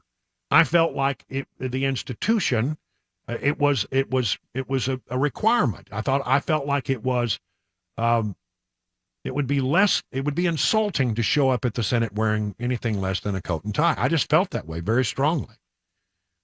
I mean, what does John Fetterman think? Who does he think he is? Does he think he's a radio talk show host? I mean, we're allowed to dress by slobs, but, nowadays I don't wear a tie for anybody, almost anybody, if I can avoid it. But, there was a time and a place where I felt like that was on 9/11, I actually, on my way from the train station to the Capitol, which was my first assignment that morning after we began to cover 9/11, I was dressed in casual clothing because my assignment that day was not supposed to be on Capitol Hill. It was supposed to be doing something on the Potomac River, a feature piece. And, of course, that all changed. And I could not go to the Capitol dressed the way I was. Even in that crisis situation, I still stopped at the Bureau, which is halfway between the train station and Capitol Hill, to put on a coat and tie, which I kept in my office. I really feel like this is just an insult to the institution. Maybe there are bigger fish to fry, and this is not all that important. But I predict that they will change this. And I do predict that the dress code will return to the United States Senate because you're changing the entire rule that has been in place for so many years for one individual. And the needs of the many outweigh the needs of the few. Is what I would say. And I would say that Democrats and Republicans, by and large, in the United States Senate may not agree on many things, but I think they agree that coming to the floor of the Senate in a hoodie and shorts and tennis shoes is perhaps something that we don't need to see. I hope they change it. I don't know why I feel so strongly about this, but I really do. 50 minutes now past the hour of 4 o'clock.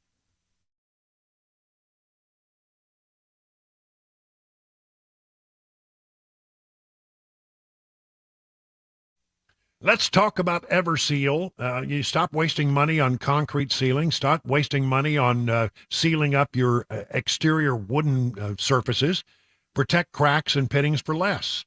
That's right. You need some Everseal. What is Everseal? Well, let's see if I can explain it. It was a technology that's actually been around for a long, long time, used mostly in industrial applications. But the folks at Everseal figured out a way to provide this permanent solution for sealing your exterior wood and concrete at a price that home and business owners could actually afford.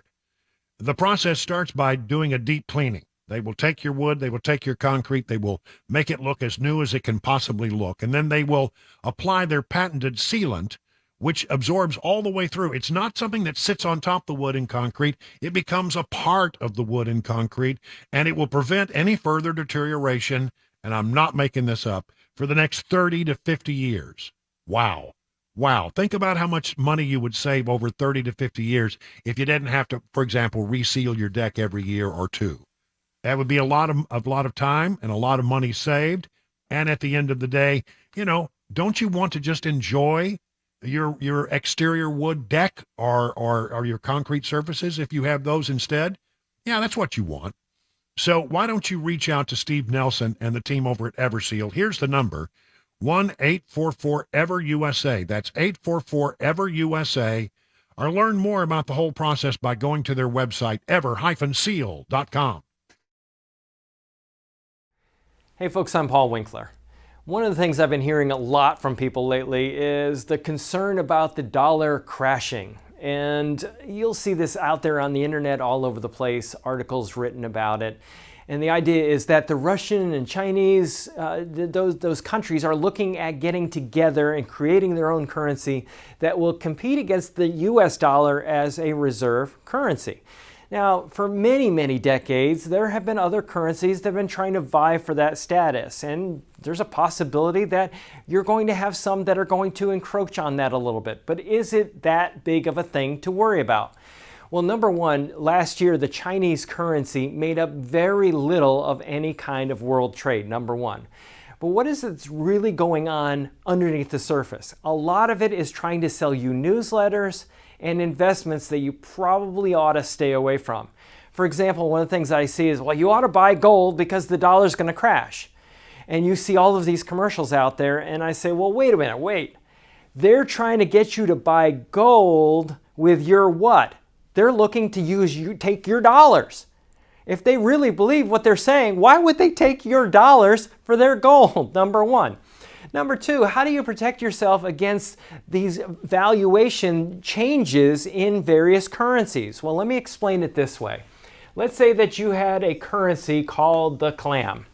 Okay, and you had a country that had one clam and you could exchange it for $1 at any one point in time. Let's say that that's the case.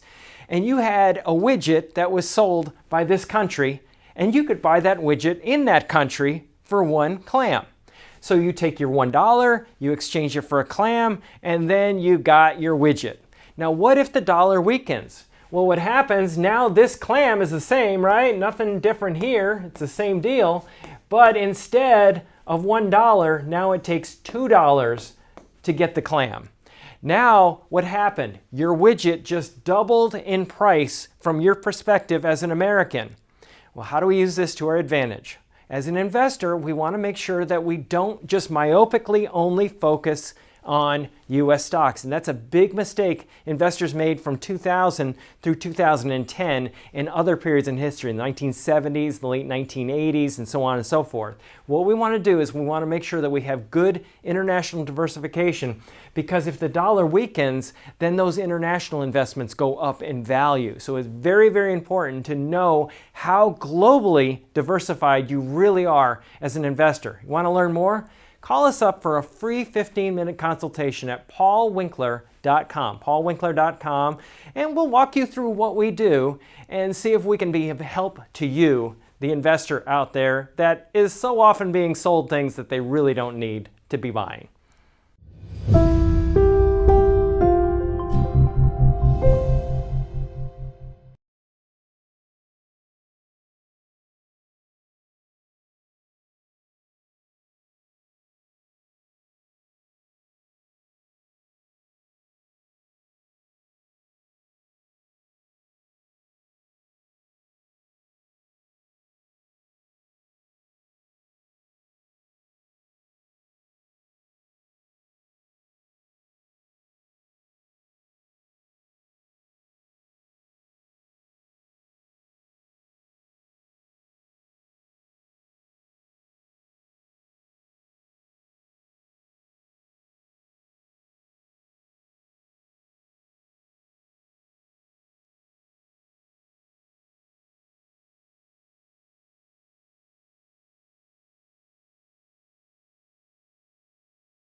Ukrainian President Volodymyr Zelensky and President Biden meeting today on Capitol Hill as more funding for their war against Russia gets approved.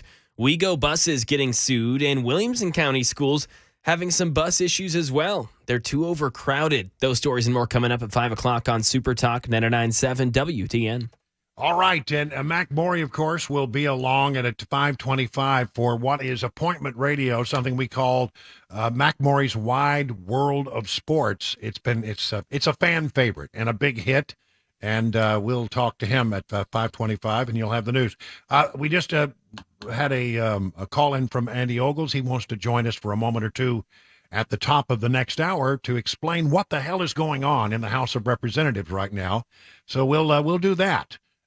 Because breaking news changes everything here at Super Talk 99.7 WTN.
5 o'clock, I'm Mac Maury with your top stories. 85 degrees right now in Nashville. Complete weather forecast, latest traffic report on the way. 5 minutes.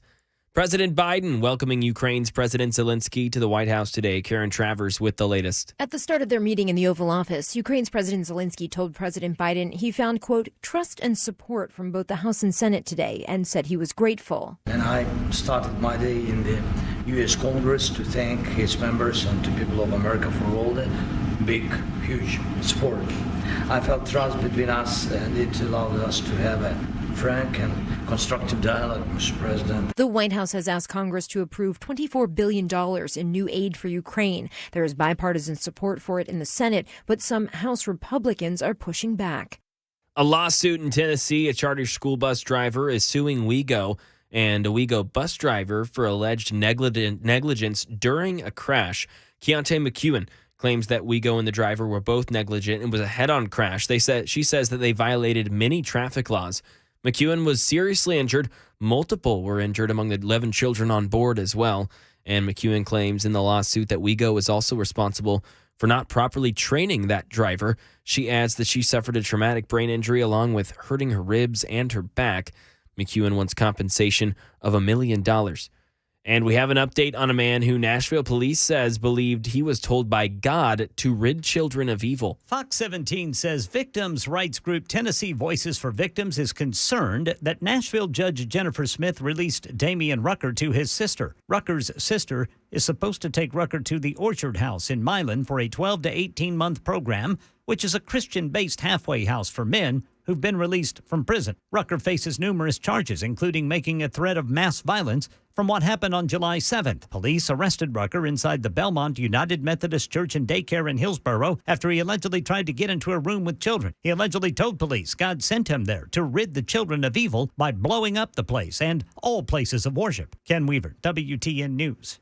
And staying in Tennessee, Williamson County school buses having trouble getting kids to school on time, and the buses are way overcrowded. That's one of the reasons. Channel 4's Marissa Sulik. Each day this week, parents got texts like this saying their child's bus will be almost 40 minutes late, sometimes over an hour. Students say once they get to school, they miss their first and sometimes their second period classes. This bus we saw drives high school and middle school students. They say once they get on, sometimes they have to stand in the aisle because other seats are taken. They say those in the aisle end up leaning on others, and that sometimes leads to verbal, even physical fights. And that is the latest news, traffic and weather on the way. I'm Mac Maury, WTN News.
It is 7 minutes now past the hour of 5 o'clock on Super Talk 99.7. Brian Wilson, and you're listening to The Drive. We want to go right to the Newsmaker hotline because standing by there is Congressman Andy Ogles, going to give us a brief update on, well, actually, I'm still trying to figure out exactly what the hell happened in the House of Representatives this morning. Perhaps, Congressman Ogles, you can explain it to me. You went in there to vote about some funding measures, and you never go to a vote unless you know the outcome. But apparently, the Speaker did not know the outcome, and the two measures that I think if voted on both went down in flames. Tell me what's going on. It's a battle between conservatives and others within the Republican conference that have real concerns about several matters. So where are we and what happened? So you're talking specifically about the funding for the DOD, Department of Defense. And like you said, so there's a procedural vote on the rule. Long story short, it failed.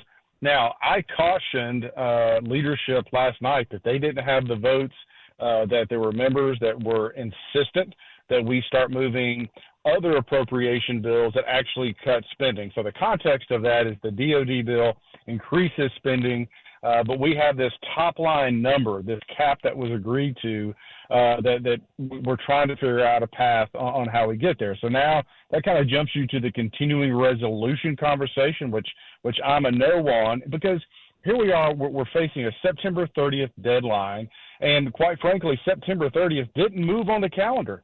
We've known this day was coming. I would argue that we should have not gone on August recess, that we should have worked through that period of time, that we should have moved some of these bills. We have two. There's a total of 12 appropriations bills.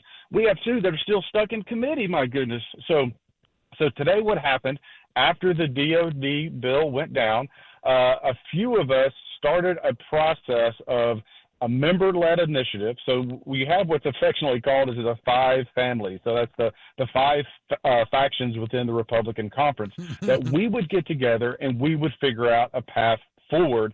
And so that's what we're doing. And quite frankly, we're close to getting to a point where we can start voting on these appropriations bills, including DOD.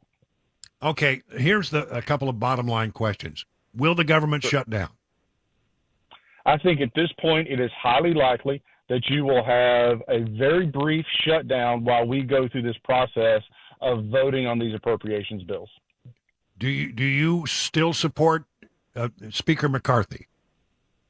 I do. I'm frustrated that we're here and that we're having this impasse. Had we just done, had we stuck to the plan and the calendar that we should have been adhering to, had we stayed in August, we could have, all of this could have been avoided. But for whatever reason, they decided to, and I hate to say this, but kind of jam us here at the end. I went to Congress to do a job. I went to Congress to vote on bills on appropriations, just like every American has to do when they're spending their budget, right? We have to spend ours. You can't keep kicking the can down the road. So I think we're actually in a pretty good place. Keep in mind, your Social Security check is still going to arrive. Veterans still get their benefits. Planes still fly. Your critical infrastructure is still there. And then any federal employee that is sent home for a couple of days, they will be made whole once we get back to business. All right. So one more question. Does McCarthy survive as Speaker? That is a tough question to answer. I do predict that there will be a motion to vacate.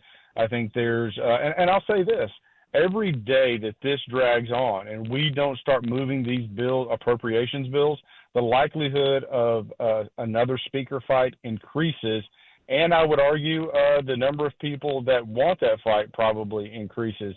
For me, I'm focused on the task at hand, which is we've got to pass our budget, which is these appropriations bills. And so I'm not going to get caught up in the drama of who said, she said. We're in a mess, and we're going to vote on these bills, right? But hold on, let me ask you, if a motion to vacate is ordered, and any member can go to the well and start that process, how would you vote on a motion to vacate?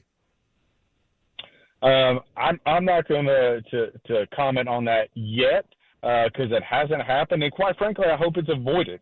I think if we work hard, we work through the weekend.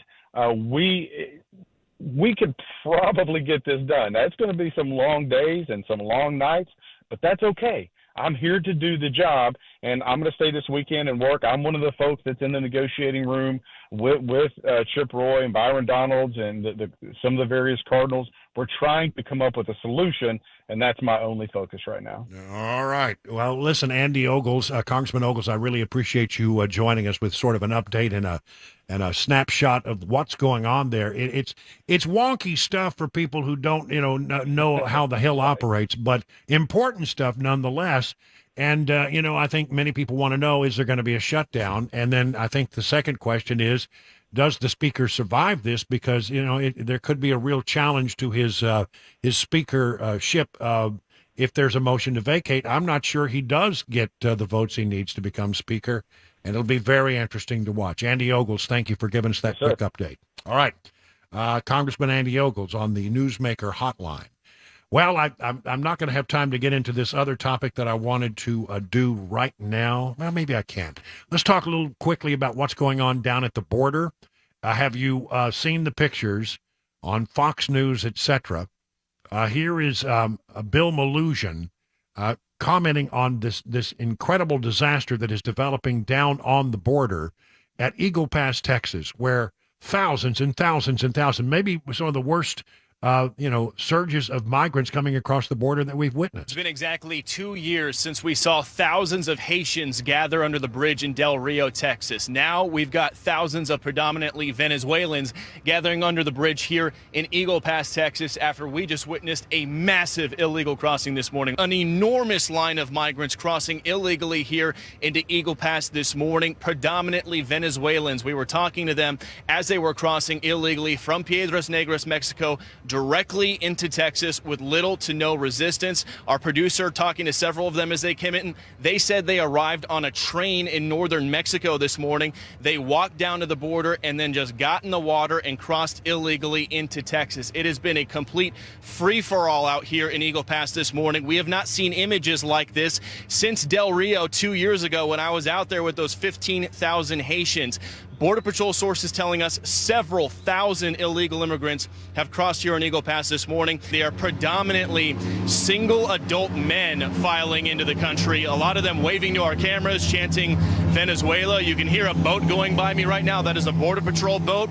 These boats have had minimal impact. The Mexican military has been deployed on the Mexican side of the river. That did not stop this mass illegal crossing from taking place. It was nonstop for 2 hours, guys. This wasn't just a 5 or 10 minute window. This went on for 2 hours straight. We're talking thousands of people filing in, and you can see they're gathering under the bridge because Border Patrol doesn't have enough manpower or buses to get them out of here quickly. So they're trying to get out of the Texas heat and gather under that bridge once again. And there are even more migrants in southern Mexico trying to make their way here. Tapachula, Mexico, right on the border with Guatemala, southern Mexico. Masses of Haitian migrants overwhelming a refugee center there, pushing, shoving, stampeding because they want expedited visas to get to the northern part of the country to cross into the United States. Migrants were trampled, officials were trampled, and we're told 2 people were hospitalized as thousands of these Haitian migrants were disruptive and physically forceful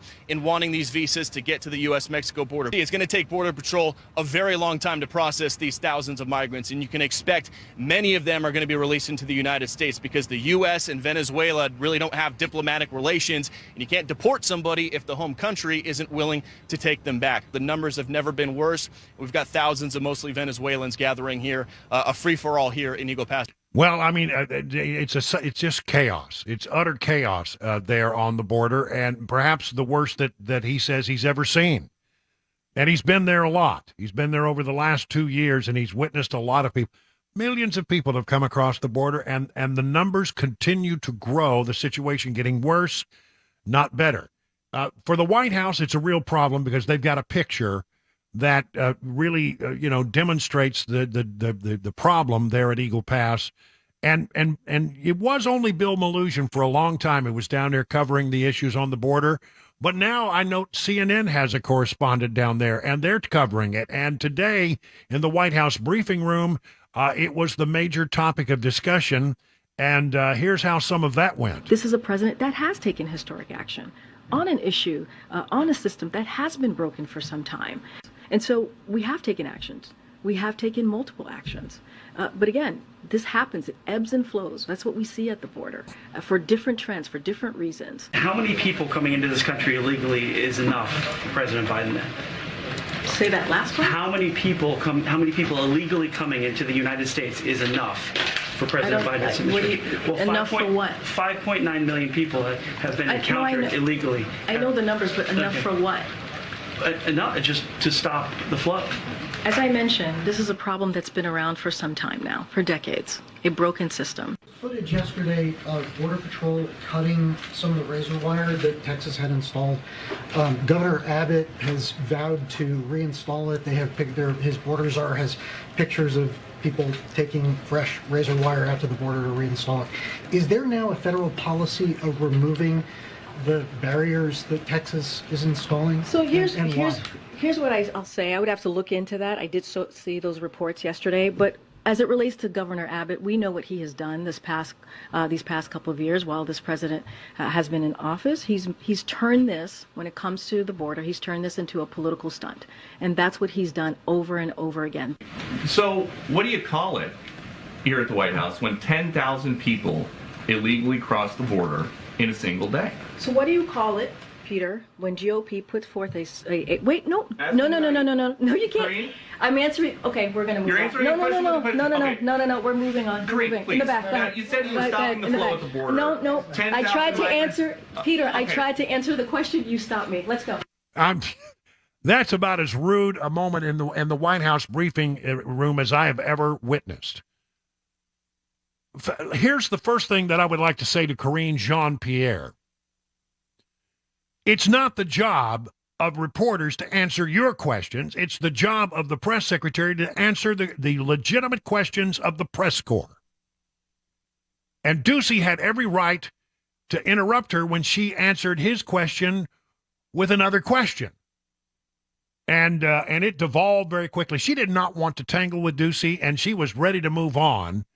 And I'm telling you, that was about as rude a moment as I've ever seen. And I'm telling you, at times that there's tension in that room between the reporters and the press secretary, but never that kind of rudeness being exhibited against a correspondent. Out of line, way, way, way out of line. Peter Ducey has every right to ask that question. So the situation is a real problem now for this administration, and the question is: the last time there got to be a real picture that they were worried about down in Del Rio, Texas, with the Haitians under the bridge, they moved in to clean that all up. And the question is, what will they do now that they have another similar situation? It's 20 minutes now past the hour of 5 o'clock.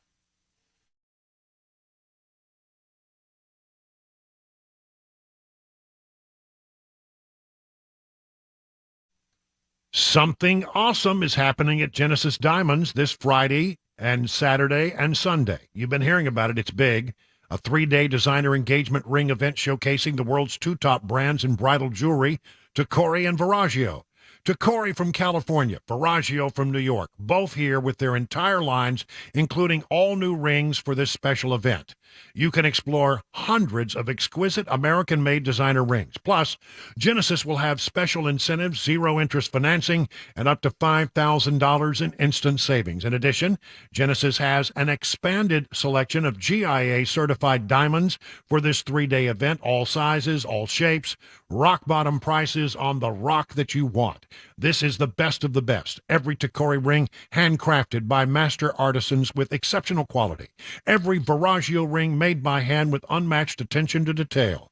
These are brands other jewelers only wish they could offer, but at Genesis, they have the entire Tacori and Verragio collections, and they'll be on display this weekend. Don't miss the bridal jewelry event of the year, Friday, Saturday, and Sunday at Genesis Diamonds, Green Hills, and Cool Springs.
A possible government shutdown. An evangelist charged with rape in Tennessee and a bus in California goes off of the interstate, resulting in some serious injuries. I'll have those stories and more at 5:30 on Super Talk 99.7 WTN. Well, it is time. Yes, once again, it is time for a fan favorite. It's rapidly becoming my favorite part of the program. If you've been with us during this hour in the past week or so, you have no doubt enjoyed something we like to call Mac Maury's Wide, Wide World of Sports.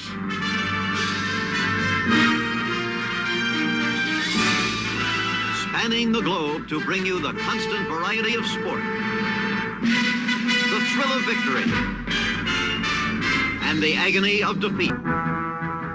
That's right. It's called The Wide, Wide World of Sports with Mac Maury. And now here is the host of our program. Well, it's Mac Maury. Hey! Hello. Yes. Boy, such a build-up. You get such a build-up every day.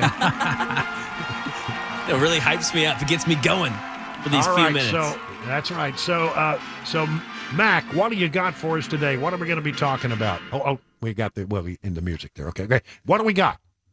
Well, so yesterday we were following Travis Kelce, Chiefs tight end, and pop culture icon, I guess some would say, Taylor Swift, and how there's rumors of them dating. Yeah, I know. What? Yeah, I roll. I probably would too. But, we'll shake it off. Anyways, so Taylor Swift and Travis Kelce, there's rumors that they're dating. Yesterday, Travis Kelce's brother, who's also in the NFL, goes on a radio show, kind of confirms it and said, it's 100% true.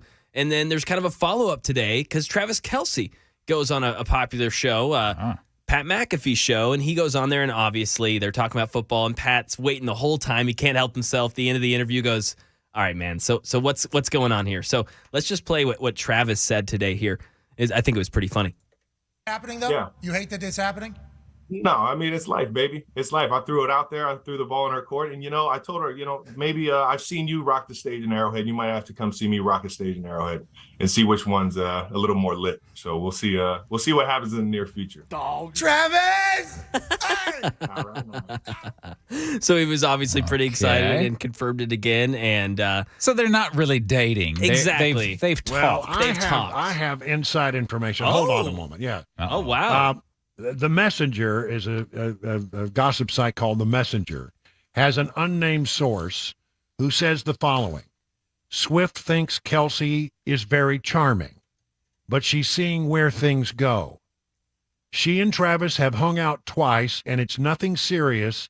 She thinks he's very charming, and they have been texting this last week. He is a little embarrassed about how much attention they are getting, but has told her he would love to continue seeing her. Wow. Okay, yeah. Interesting. So they've hung out a couple of times. They like each other. They think each other's sweet and funny, cute. So I guess we'll see where it goes. That's interesting. All right. Seen each other twice. All right, so an update on that. Okay, update on that. And then another little update here. We talked earlier this week about Deion Sanders, primetime, Colorado. He's got two sons on the team, one of which a Heisman candidate already, and the quarterback, Shedeur Sanders, who in this NIL era that we're living in, name, image, likeness, he's the second highest profiter from this so far. LeBron James' son is Bronny James is the highest. Wow. Yeah, and Shedeur, they estimate $5.1 million he's made from NIL. Good grief. $5.1 million. So he's, used some of that money for himself. He's got himself a Rolls Royce.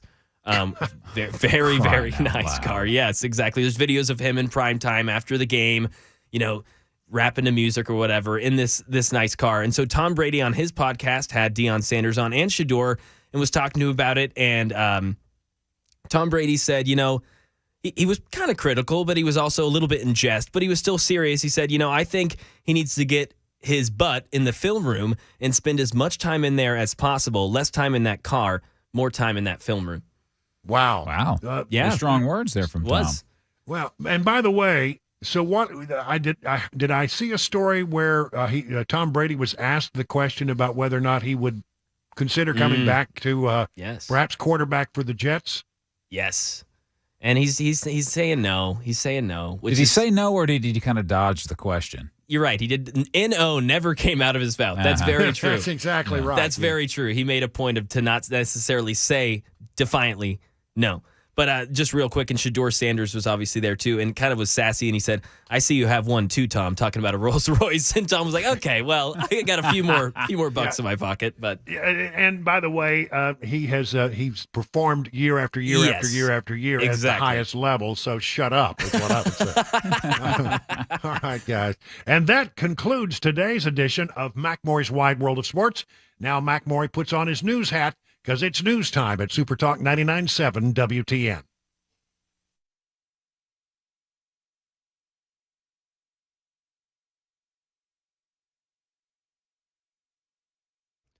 .5:30, I'm Mac Maury with your top stories. Got a complete weather forecast, latest traffic report on the way in 5 minutes.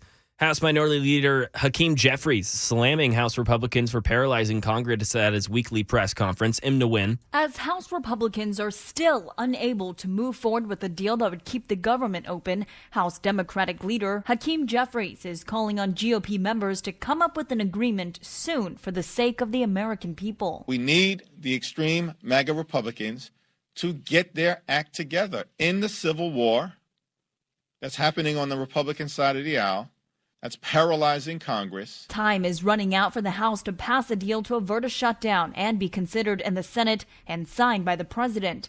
And Tennessee Representative Andy Ogles just joined WTN's The Drive and said there's 12 appropriation bills that they're working on, but that there is a high likelihood of a short shutdown, but that some progress was still made today. Crime in Tennessee. A 32-year-old evangelist, Benjamin Garlick of Murfreesboro, has now been charged with rape and sexual battery. These charges are connected to alleged crimes from 2021. His wife, Chantal Garlick, also charged with the facilitation of rape and child abuse. She's been released on a $75,000 bond. He is being held in jail on a $750,000 bond. They'll be arraigned in 5 days. And investigators now trying to find out what caused a bus full of high school students to veer off the westbound side of Interstate 84 in Orange County, New York, and careening down an embankment. Killed one person, injured 45 more, 5 of them critically. And the bus was one of 6 in a convoy heading from a high school over to Long Island for a 2-night overnight band camp in Pennsylvania when that accident happened. Anthony Johnson is reporting from a bridge that overlooks that interstate. Already started to see the tow trucks moving into the scene. They're bringing in those large tow trucks to try to go ahead at some point in time and to go ahead and lift the bus, but it is down in a ravine area. It looks like a very deep drop, went off the side of the road. Cause of the accident at this point in time is still under investigation. And that is the latest news. Traffic and weather on the way. I'm Mac Maury, WTN News.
Hey, if you desire to add gold or silver to your portfolio, listen up. I want to tell you about Nashville Gold and Coin.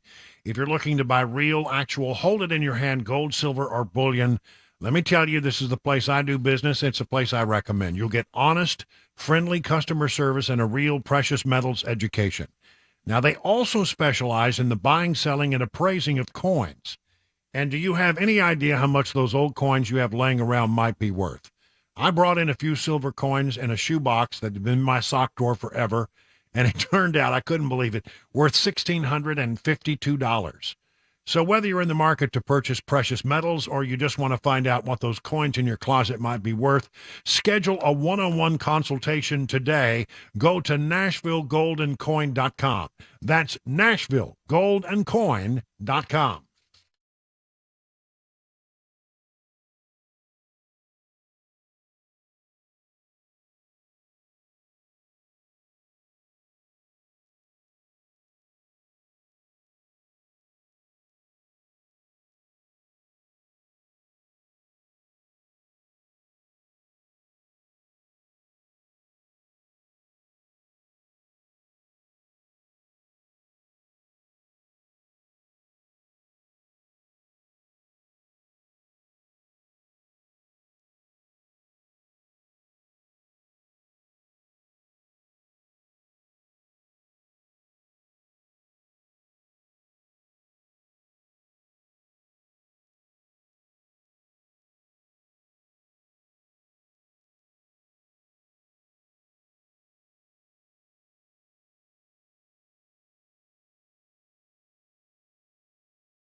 It is 38 minutes past the hour of 5 o'clock. We're in hour number 3 of the drive. Let's get you home safely. Hope everything's going well for you.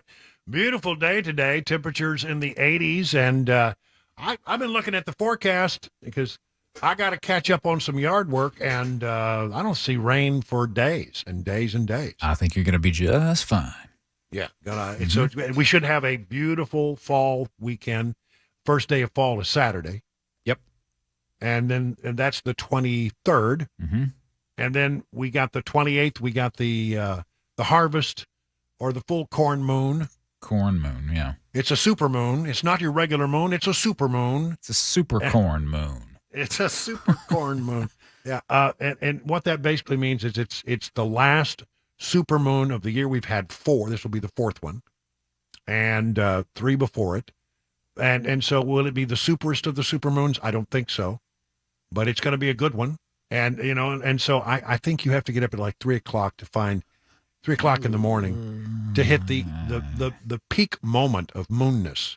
Probably not going to catch that one then. Yeah, I'm probably going to miss that one. But anyway, that's on the 28th. Let's see. I guess I want to do some political news here. Here is our 2024 update. Because you just can't get enough of this stuff, can you? Well, I mean, you want me to make it real simple for you? We could make this a very short segment, but I'll give you some more detail. there is nothing going on out there that dissuades me that Donald Trump will be the nominee of the Republican Party. I mean, my Lord, let me tell you where the national numbers are. I think you'll be quite surprised. This is the average. This is the Real Clear Politics average. Donald Trump will have, in a national poll, has 58.8% of the vote wrapped up. 58% of those who were surveyed said they will vote for Donald Trump. This is a polling of Republicans. So who's behind him? DeSantis at 12.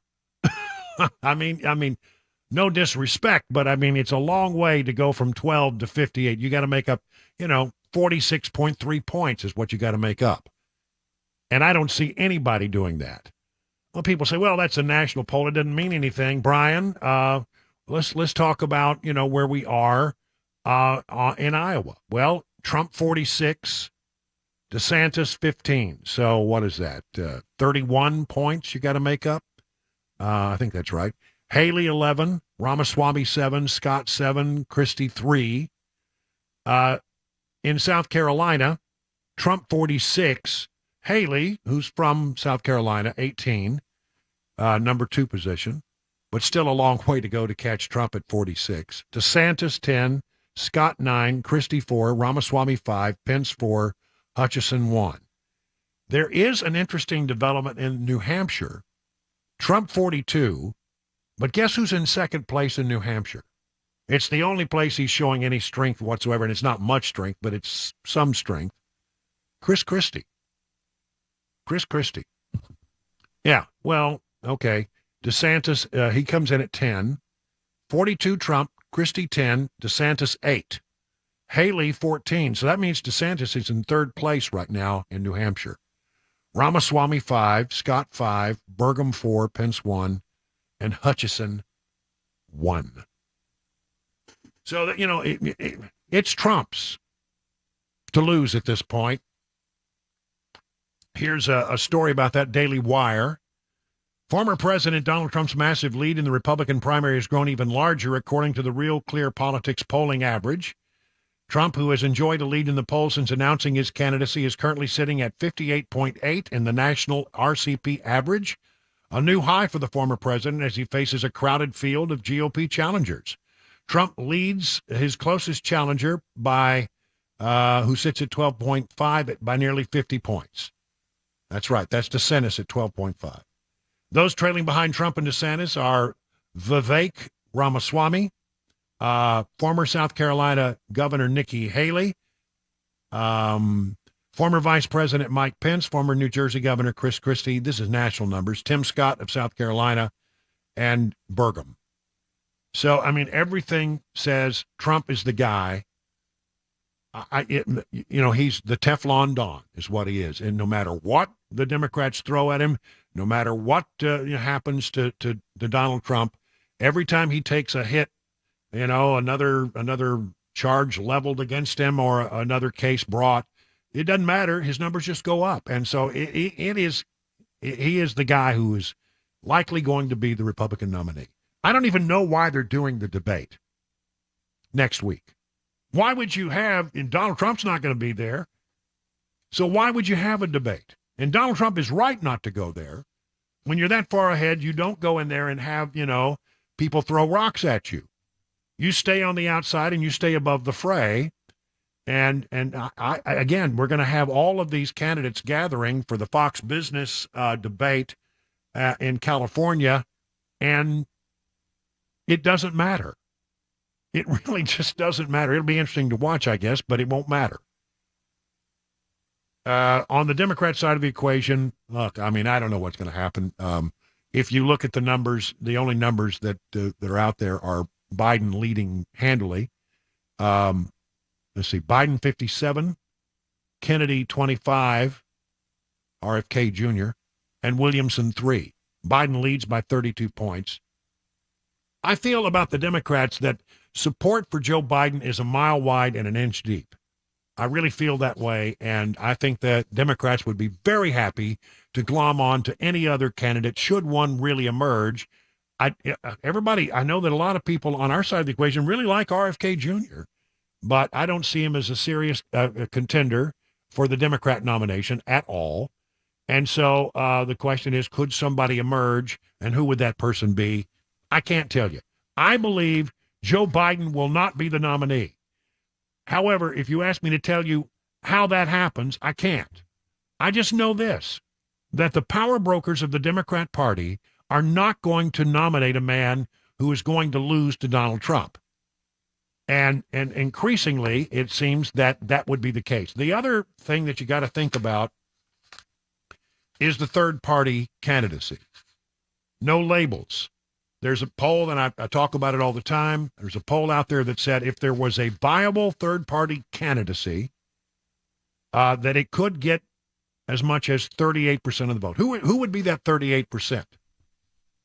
I think there are a certain number of Republicans and a certain number of Democrats who are just fed up with what's going on in Washington, and they don't really relish the idea of a rematch between Trump and Biden. And so, we want like another choice. And anybody who emerged who had any kind of game at all could well win the thing, because if you get 38% of the vote in a three-way match, you win. Think about that. Now, the most successful third-party candidacy that's been run in modern history was run by Ross Perot, and he got 19% of the vote, 19%. So when you see a poll that says a third-party candidate, well-funded, viable third-party candidate could get 38% of the vote, you have to pay attention to that. Will that happen? It's a great question. I think the No Labels Party is beginning to explore that. And who would their candidate be? A lot of people say it'd be Joe Manchin. Joe Manchin, a conservative Democrat, who said, if I run for re-election or I run for any election, I will do so as an independent. He is threatening to leave the Democrat Party. He's pretty much left it already, but he still carries the title of being a independent Democrat, whatever that is. And he still hasn't made up his mind. And who would his running mate be? You know what the speculation is? Boy, talk about the crazy marriages in politics. Joe Manchin and Mitt Romney. Mitt Romney's announcing he's not running for re-election in Utah. So Trump, and I'm going to make a prediction. Nikki Haley, maybe. It would be the smart move because she has showing some strength in the polls. Trump, Haley, Biden, Harris, and then Manchin, Romney. Wouldn't that be bizarre? I don't know. Again, if a third-party candidate truly emerges, it scrambles everything. Nothing is predictable, and we are. As I gave a speech this morning downtown to a group of people who wanted my assessment of the 2024 thing, and I told them that we're in uncharted waters.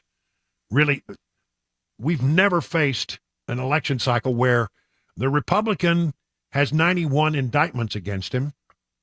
The Democrat could well be impeached and is facing a pretty serious investigation into quid pro quo, this for that, and official misconduct. That could very well happen by the time he's nominated. And then we could have a real third-party candidacy that would mean something. We're just absolutely in uncharted territory here about how this thing might resolve itself. It is going to be one barn burner of an election. And I'm happy to tell you that I'll be here through all of it. I can't wait to see, as we get deeper and deeper into this thing, how it truly evolves. And we're going to be doing a daily update. It will become, at some point, we will have a set time for it, and we will do it going forward, where we give you the 2024 update every day at a specific time. So we'll let you know. We're still working that out. Right now, it's 50 minutes past the hour of 5 o'clock on Super Talk 99.7. Hey folks, I'm Paul Winkler. One of the things I've been hearing a lot from people lately is the concern about the dollar crashing. And you'll see this out there on the internet all over the place, articles written about it. And the idea is that the Russian and Chinese, those countries are looking at getting together and creating their own currency that will compete against the US dollar as a reserve currency.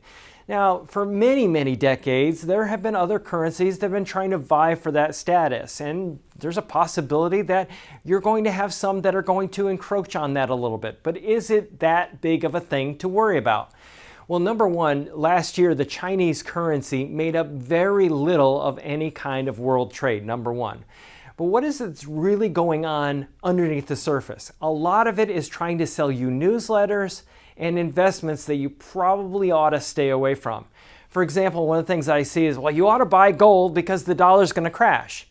And you see all of these commercials out there, and I say, well, wait a minute, wait. They're trying to get you to buy gold with your what? They're looking to take your dollars. If they really believe what they're saying, why would they take your dollars for their gold? Number one. Number two, how do you protect yourself against these valuation changes in various currencies? Well, let me explain it this way. Let's say that you had a currency called the clam. Okay, and you had a country that had one clam and you could exchange it for $1 at any one point in time. Let's say that that's the case. And you had a widget that was sold by this country and you could buy that widget in that country for one clam. So you take your $1, you exchange it for a clam, and then you got your widget.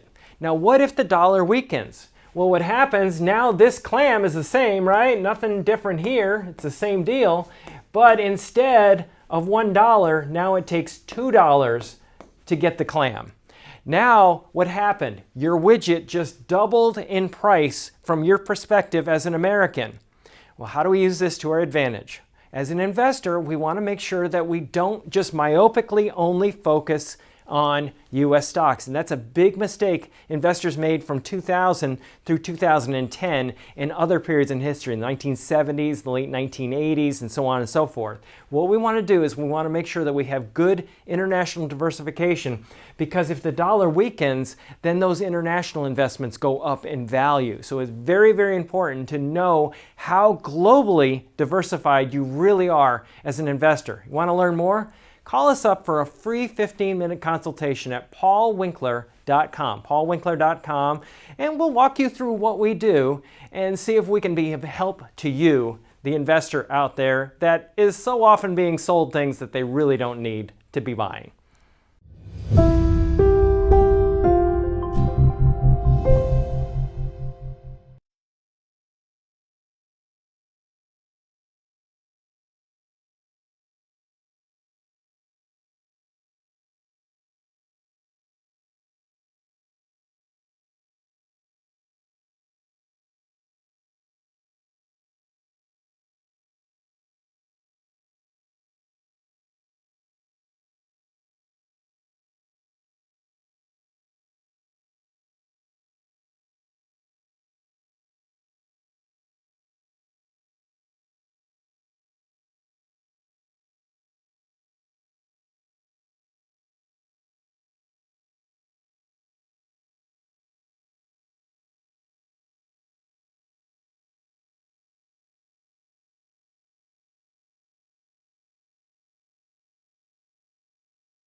Congressman Andy Ogles joins the drive to talk about a possible government shutdown, provides an update, and even talks about what Representative Speaker McCarthy's reputation is looking like amongst House Republicans, an active investigation in Tennessee, plus a lawsuit against WeGo and the WeGo bus driver. That and more coming up at 6 o'clock. Super Talk 99.7 WTN.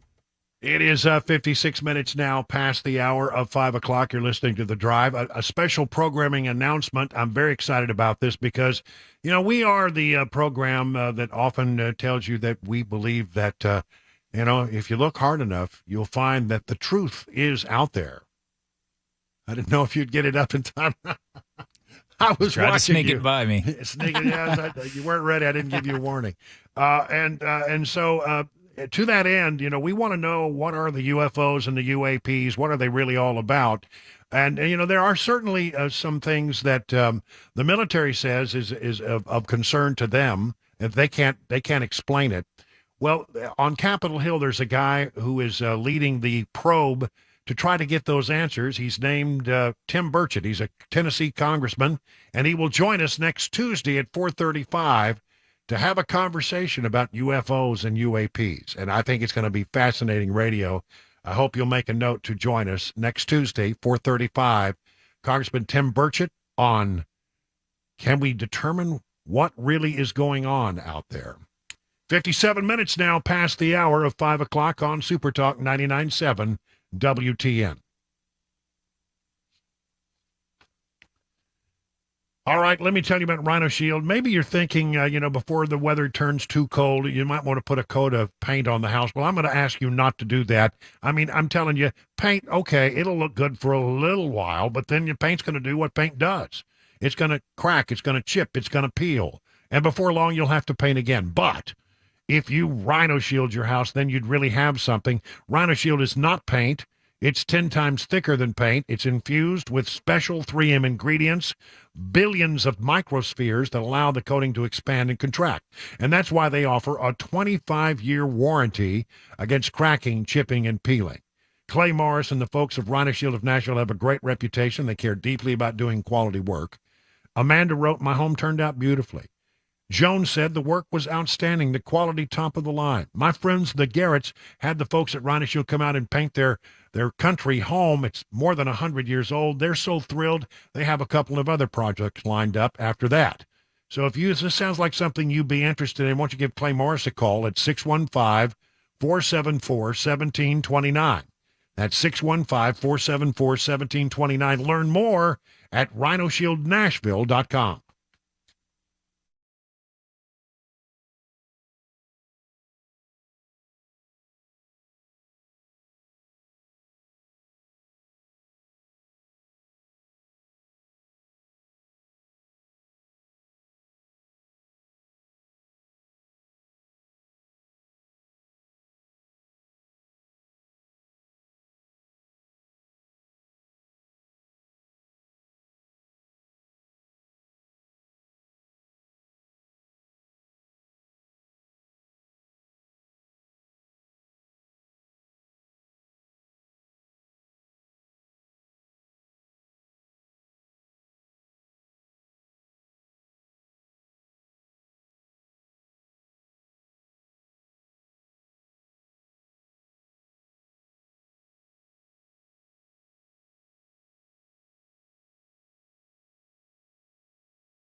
6 o'clock, I'm Mac Maury with your top stories. 82 degrees on Music Row. Weather forecast. Latest traffic report headed your way in 5 minutes.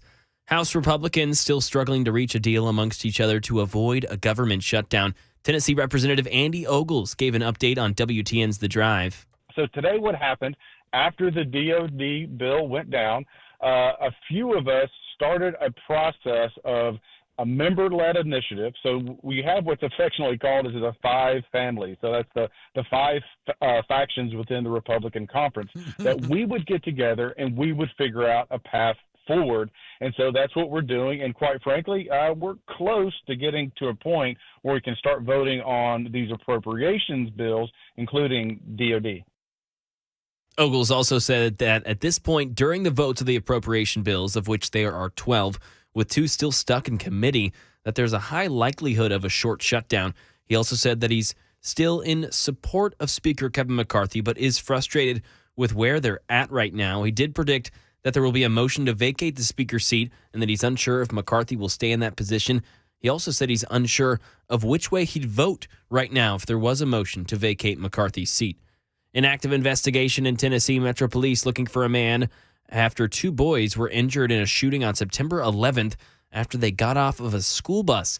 22-year-old Sylvester Buford is believed to be responsible for this. The shooting left a 16-year-old injured, and a 6-year-old was grazed with a bullet. Buford allegedly fired recklessly down 26th Avenue and Dowland Street, which is how those boys were heard, along with a passenger inside of a Honda Accord. And a charter school bus driver is suing WeGo and a WeGo bus driver for alleged negligence during a crash. Channel 4's Brendan Tierney fills us in. WeGo is facing this $1 million lawsuit from a school bus driver who was badly hurt in a crash that was caught on camera. You can see the WeGo bus drift out of its lane on Elm Hill Pike towards the school bus. 11 kids were on their way to a charter school when driver Keontae McEwen noticed the other bus. You can see her honking and then bracing for impact. Her attorney says she has multiple broken bones and a traumatic brain injury from the crash.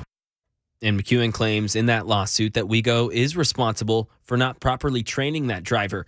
That's the latest news. Traffic and weather next. I'm Mac Maury, WTN News.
Well, good evening, everyone. 7 minutes past the hour of 6 o'clock as we kick off hour number 4 of The Drive on this 21st day of September.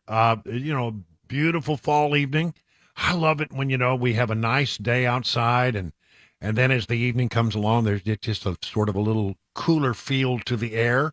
That's because, Saturday will be the first full day of fall. It's coming. I'm ready.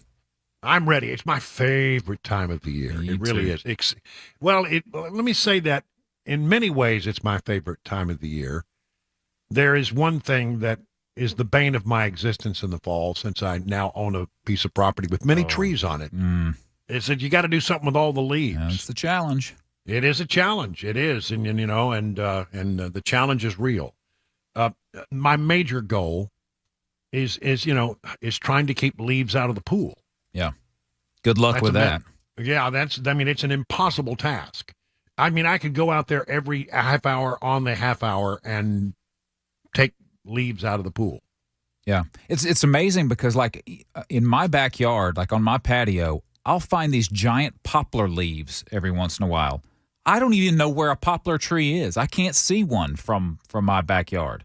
So the wind does interesting things with leaves. So the poplar trees are not popular in your yard, but they're popular elsewhere. Apparently they are. Somewhere near you. I don't know where, though. Yeah. Well, I've got those trash trees. Oh, yeah. Those Bradford pears. Apparently people who, I don't know. I got a lot of them. The people who know trees say it's a trash tree. Mm. And invasive species, they say. Yeah, I don't know, but I'm they look pretty good when they're all leafed out, but apparently they're I don't know. There are people who detest the Bradford pear with a burning passion in their soul. I mean, they really hate these trees. Well, they do stink during the spring. That's those the trees that just really emit that foul odor, and then they're also known to be prone to be very brittle. Like when wind storms and stuff like that, they split open.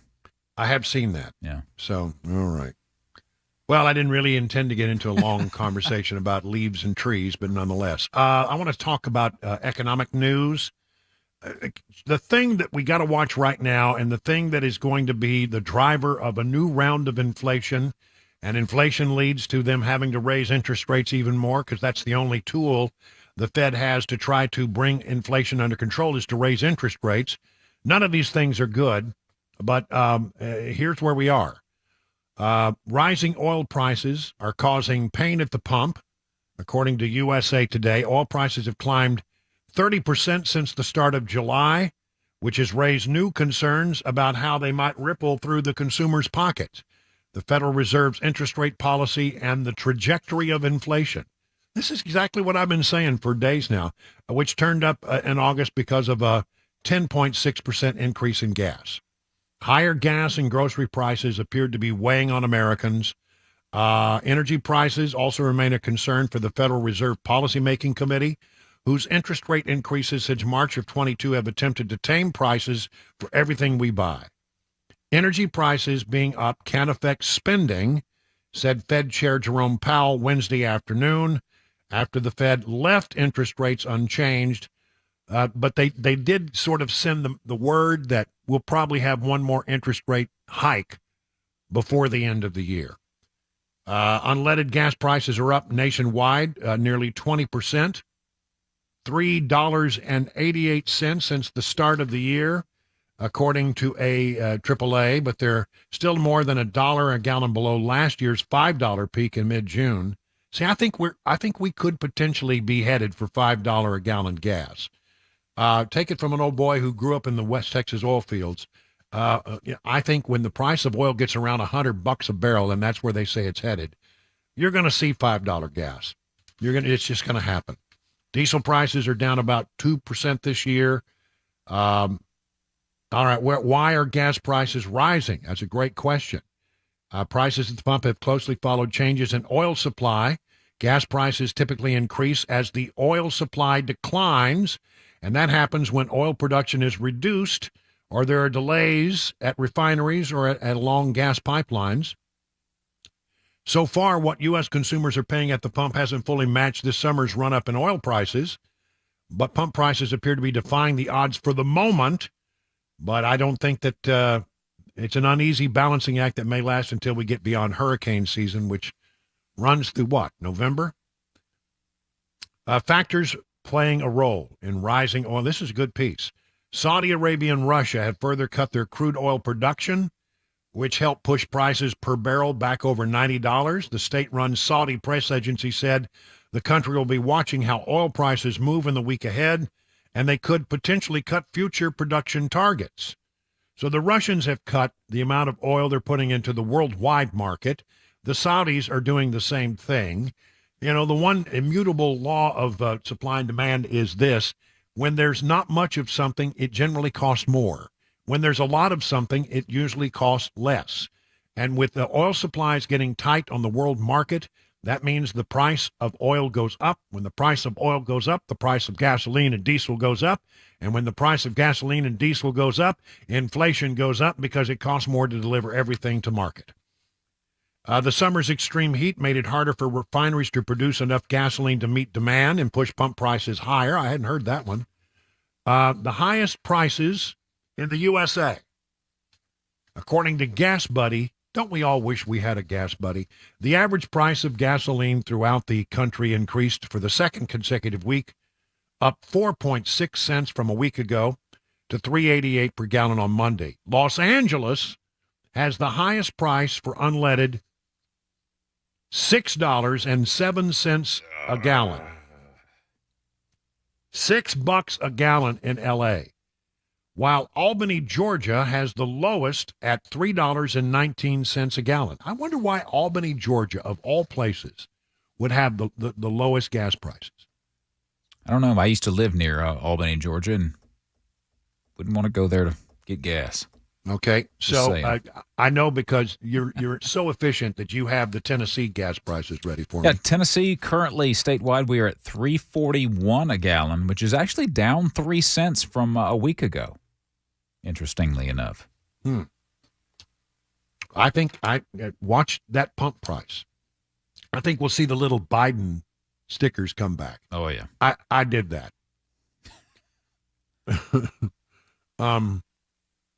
U.S. employers are bracing for the largest increase in health insurance costs in a decade next year. Healthcare costs to jump as high as 8.5% in the coming year. Benefit consultants from Mercer Aon and Willis Towers Watson see employer health costs rising, jumping 5.4% to 8.5% due to medical inflation, soaring demand for costly weight loss drugs, really, and wider availability of high-priced gene therapies. So there's that. Get ready to pay a little bit more for your health insurance next year. Oh, joy, oh, joy, oh, joy. We love to talk about this issue. Major car maker lost an astonishing amount of money trying to develop electric vehicles. You ready for this? The Biden administration continues to implement burdensome regulations through the Environmental Protection Agency, writes townhall.com, and the Department of Energy to force car companies into producing electric vehicles. These mandates are taking an enormous toll on the bottom line, causing Ford alone to lose, I can't believe this number, $4.5 billion to comply with the Biden administration's mandates. You know what that breaks down to? They are basically losing, I don't know how you stay in business like this. They're losing $60,000 on every electric car they manufacture. What? That's right. I mean, I'm not making that up. That's a $60,000 loss per car produced. 60 grand. They're taking, if you buy an electric car from Ford, you know, you got to understand that they're taking a $60,000 loss for that car you just bought. Whew. I mean, there's always, you know, when you're developing a technology, there's always some costs that have to be thrown into the mix, and you have to change over your plants, and you got to do a whole host of things. But Ford Motor Company announced it is projected to lose a whopping $4.5 billion from electric vehicles this year, up from the previous projected loss of $3 billion. Fox Business reports. The company released its second quarter financial results on Thursday. The U.S.-based automaker's EV division, called Ford Model E, has lost $1.8 billion so far this year. With the massive losses, there is no doubt the Biden administration will argue taxpayers should further subsidize the loss and continue to comply with Biden's climate agenda. In fact, White House Press Secretary Karine Jean-Pierre recently touted subsidies from the Inflation Reduction Act while falsely claiming they have made electric vehicles more affordable. They're not very affordable, quite frankly. They're expensive.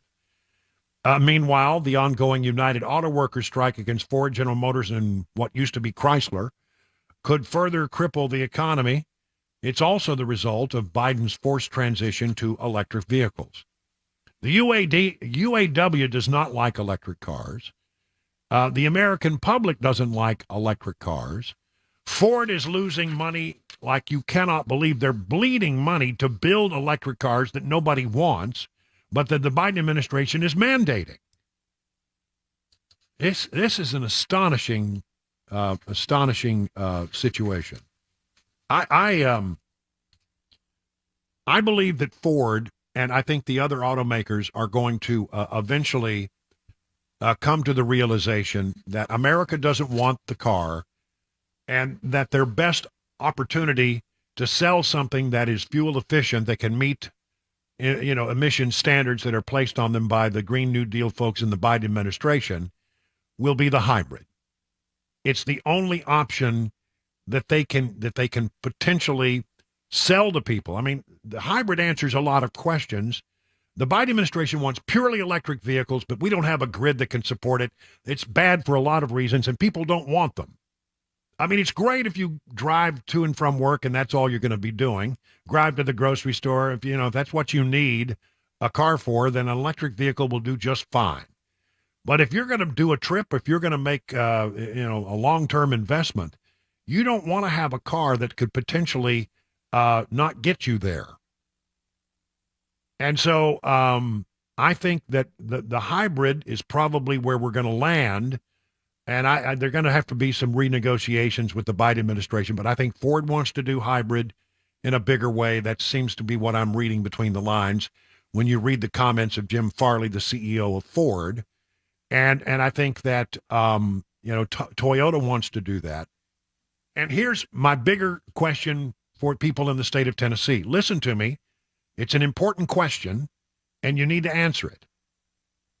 If Ford doesn't build as many electric cars as they say they were going to build, and they're refiguring exactly what they're going to do go forward, what does it mean for Blue Oval City? We put a lot of Tennessee tax dollars in the form of subsidies for that plant over near Memphis. And I want to know if Ford is changing its ideas about what that plant is going to be, or whether that plant is still going to be built. Are they going forward? Has anybody talked to Ford to find out about this? I ask, hoping that somebody eventually will try to get an answer. 20 minutes now past the hour of 6 o'clock on Super Talk 99.7.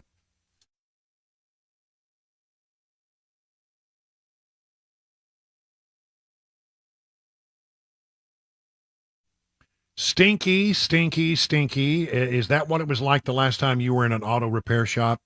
Smelly, greasy rags lying around, a countertop that you would not dare touch. Another thing that stinks is the repair shops that keep your car forever. They're not honest, and they don't call you back when they say they will. Was that your last experience at a vehicle repair shop? Well, I want to tell you about Eurofix. Eurofix takes the stink out of European auto repair. At Eurofix, you get a free 15-minute no-wrench inspection with an estimate at every visit. Not high-pressure sales tactics. At Eurofix, you get a 3-year nationwide warranty and a free loaner car with every repair appointment. And never pay dealer prices. Eurofix in Franklin, 100 Oaks, Murfreesboro, Belmead, and now their newest location, Mount Juliet, right across from the Dairy Queen. At call this number, 844-EUROFIX. That's 844-EUROFIX, or visit myyurofix.com.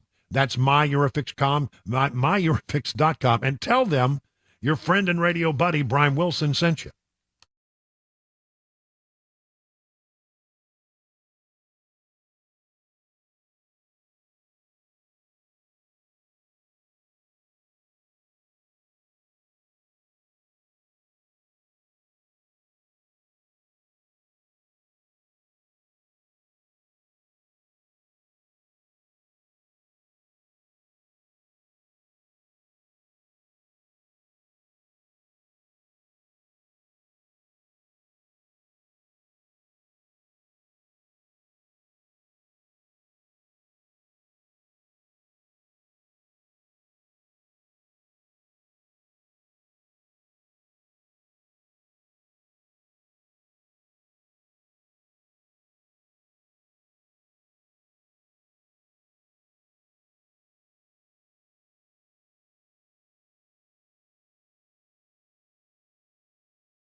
It is 25. Make it call. We'll call it 26 minutes now past the hour of 6 o'clock. You're listening to The Drive, and I am Brian Wilson, your friend and radio buddy. I'm here till 7 o'clock, and then we do the news, and then we hand it over to Mark Levin. And Mark has been on fire of late. I imagine, I know Mark a little. We've hung out some. I used to see him in Washington, D.C. every so often. And sometimes when he gets really riled up, the little veins pop out on his forehead. Why am I not surprised by that? Yeah, no. I kind of picture him being real red-faced and veins everywhere. The thing about Mark Levin, which is true, and I'll tell this to anybody who asks, he's a lovely guy. I mean, if you meet him, and outside of radio, he's a really lovely, rather soft-spoken guy. I know for a fact that he has a soft spot in his heart. He loves animals. He's crazy about animals. And we would occasionally, when I was working at WMAL, we would do events with Mark Levin. And he would always come on, and he was just great. And the audience loved him. If he wrote a book, people would line up around the block to get his autograph on the book. I mean, he has a rabid fan base and a tremendously loyal audience. But I mean, I've been around him some, and he's actually just a very nice fellow. And then the red light comes on, and the veins start bulging out of his forehead, and boy, he's off for the races. And it's always compelling. I mean, when you listen to Mark, you need to take notes, because I'm telling you, the guy drops a lot of knowledge. He truly does, and I always enjoy his programs, and I like him as an individual quite a lot. He once accused me on the radio, "You don't like me, Wilson. You don't like me at all." And I went, "No, that's not true, Mark. I think you're great." But he just he's a good guy. Let's see what else. This story, I don't know what to think about it. We talk about the stumbling, bumbling, mumbling nature of our president, and so yesterday he was doing a fundraiser. Now, generally, reporters don't go in with cameras and sound at fundraisers. They're not loud. It's supposed to be an off-the-record moment, but often details leak out of what was said. And so Biden was giving a speech, and he was talking about why he decided to get into the race for presidency the first time, and he told this story, and he's told it many, many times, and we've all heard it. And then he diverts for a moment in the middle of this conversation to sort of add some other facts.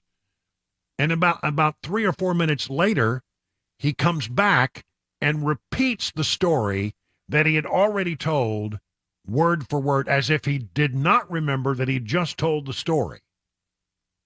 Now, I don't know about you, but, I've had some elderly people in my life, and when they start repeating stories that they told just a few minutes before, you know that, well, dementia has set in.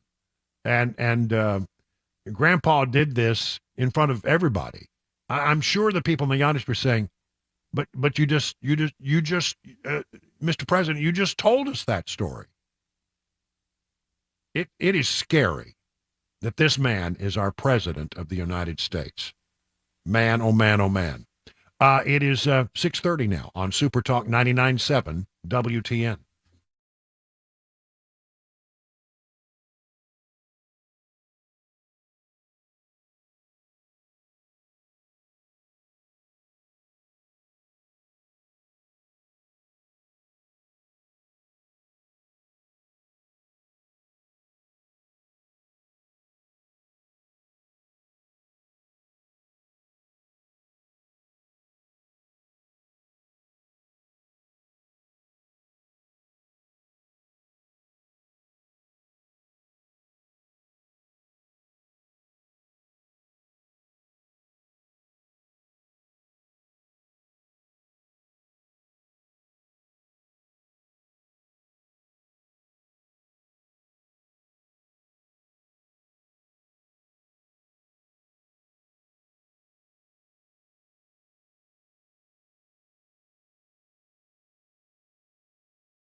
Let me tell you about the folks over at DT McCall. They're good people. They've been around for more than 100 years.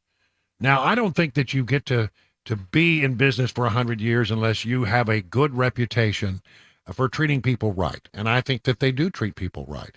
I mean, for example, if you ever purchase an appliance at a big box store, here's the way it works for this. They give you a price. You say, well, that's a good price. I'll take that.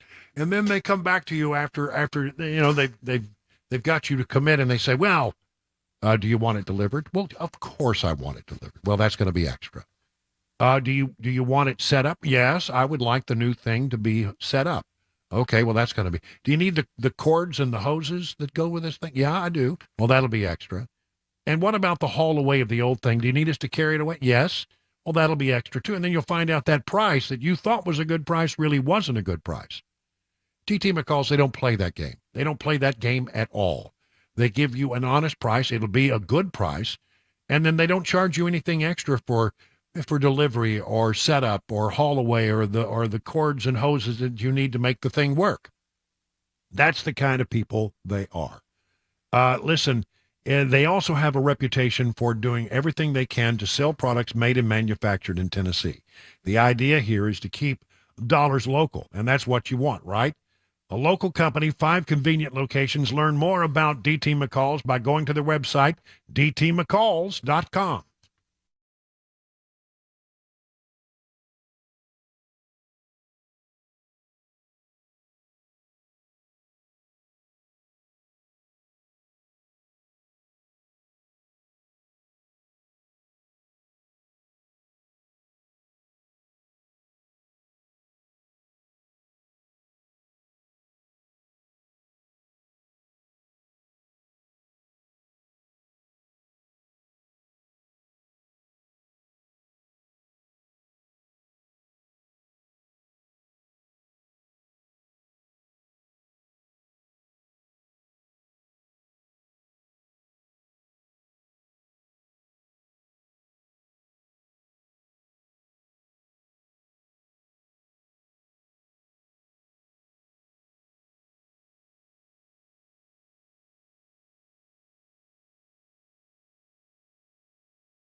Let's call it 38 minutes now past the hour of 6 o'clock on Super Talk 99.7. I'm Brian Wilson, and we got about 22 minutes left in the program in this fourth hour before we hand it over to Mark Levin, the great one, and he will carry on throughout the evening. Couple of oddball stories here. We talked a little bit with Andy Ogles about what was going on with regard to the votes this morning that blew up in the House of Representatives. To try to make it simple without getting in the weeds on this thing, it was a test vote on the rule of a Pentagon funding bill, and you have to pass a rule in the House of Representatives before you then pass the legislation that considers how the rule decides how the legislation will be considered, and you have to have a rule, and then you have to have a vote on the rule, then you have to have a vote on the bill. That's the way it works in the House of Representatives. And first test vote, it just blew up. McCarthy couldn't get anything passed. He was immensely frustrated. He's got a problem with the certain number of conservatives, hardline conservatives in the Republican Party who are not happy with him. And he was completely caught off guard by the vote. It was embarrassing to him, frustrating to him, and it raises real questions, I think, about whether or not we will have Speaker McCarthy going forward. There will be probably a vote to vacate the chair, and it's not at all clear how that might come out. So we'll watch that very closely. But after these two votes that went very, very badly for McCarthy, he decided to send everybody home for the weekend. Generally, Congress works Tuesday through Thursday. Monday is, if there's a vote on Monday, it's late in the day because that's the travel back to Washington day. And they'll hold votes late in the evening sometimes. But usually most work is done Tuesday through Thursday. And then at Thursday, I mean, the most dangerous place you can be on a Thursday afternoon is between Capitol Hill and Reagan National Airport. Reagan, everybody, takes their flights out of Reagan because it's literally, you go through the 3rd Street Tunnel and you can be over at Reagan and literally from Capitol Hill in about 4 or 5 minutes. You're there. And by the way, members of Congress have their own special parking lot over there. So you don't have to worry about, well, where am I going to park? And you just simply go and park in the reserved spot that you have there. And then you can go into the airport and get on your plane and go home. And so everybody is on their way back home. And it's not at all clear how this is all going to get resolved. But one thing I can tell you is Congress has until September 30th to figure out a way to fund the government. And these votes that took place today do not speak highly of whether or not they can accomplish that. So I don't know how it's going to work out. Watch this space. I'm not particularly worried if Congress does not get a spending bill. It looks like the Senate might try to put a short-term continuing resolution together that would continue to fund the government through sometime in October, maybe the end of October, while they continue to work out all the issues. But there's no guarantee that the House will consider it, or if they do consider it, that it can pass. So I think I would say that it's probably likely there will be at least a short government shutdown toward the end of the month. Don't think it's a big deal. I mean, your national security apparatus continues to operate. Your veterans checks, your Social Security checks, all of those things will continue to be sent out. You might notice that some government offices are closed, but and no doubt there will be that picture that shows up every time of some sign that gets hung up at a national park saying, well, national park is closed because the government cannot find a way to fund it. And so, they will do that. But I mean, honestly, it won't impact most people's life. Even federal workers, they get a few days off, but then they get paid for it. So it's like getting a paid vacation.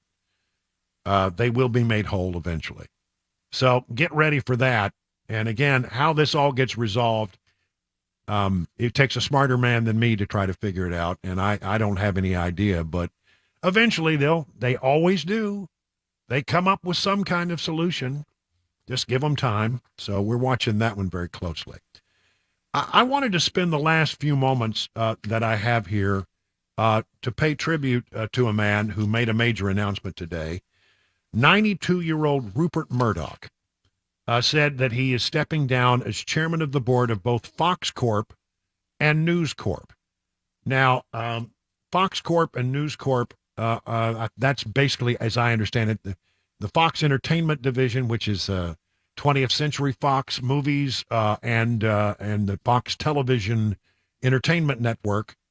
News Corp covers a whole host of things, including, I think, newspapers and the Fox News Channel. which is really the sort of the gem in their crown, the jewel in their crown. And he's stepping down effective in November at 92. He will be appointed chairman emeritus of each company. Lachlan Murdoch, one of his sons, I think is his eldest son, will become sole chairman of News Corp and will continue as Fox Corp's executive chair and CEO. Our companies are in robust health, as am I, the elder Murdoch said in a note to employees. We have every reason to be optimistic about the coming years. I certainly am, and I plan to be here participating in them. But the battle for the freedom of speech and ultimately the freedom of thought has never been more intense. Rupert Murdoch, I want to take you back to April 15th of 1986, where I, as a young reporter, had just arrived in Washington, and I was showing up for my very first day at work, tax day 1986. And I took the subway in and got off at the Friendship Heights subway stop, and it's about 2 blocks walk up the street to where WTTG is located. Now, I thought I had been hired by a company called Metro Media. I was in Alabama, and I was unaware that that anything had been going on. But when I got there that very first day, I'll never forget it. As I'm walking up the street, I'm going to the TV station, and I see a gigantic crane in front of the building. And the crane is taking away a sign that said Metro Media, and they were replacing it with a sign that said Fox Television. And I had no idea that I was walking into any of that. I thought actually I might not have a job. And I went immediately down to the newsroom and looked up the news director, a lovely woman by the name of Betty Endicott. And I said, Betty, do I still have a job? And my first day, do I still have it? She said, yeah, you got a job. And I think I'm correct in saying, although I never really checked it, that I may have been the very first Fox employee when Fox Television took over the station. The very first new employee. That was April 15th, 1986. He started, I said, what is this Fox Television thing, Betty? And she said, well, it's a guy named Rupert Murdoch. He owns a bunch of newspapers around the world, and he's an Aussie, and he's an interesting guy, and I've met him, and he wants to take the 7 stations that were once owned by Metro Media and turn it into a television network. That's a bold thing. He had stations. The 7 stations were in Washington, New York, Chicago, Dallas, Fort Worth, L.A., I forget, Utah was one of them. And he started with those stations. They became the beginnings of the Fox Television Network. And then he signed up a bunch of independent stations around the country to be Fox affiliates.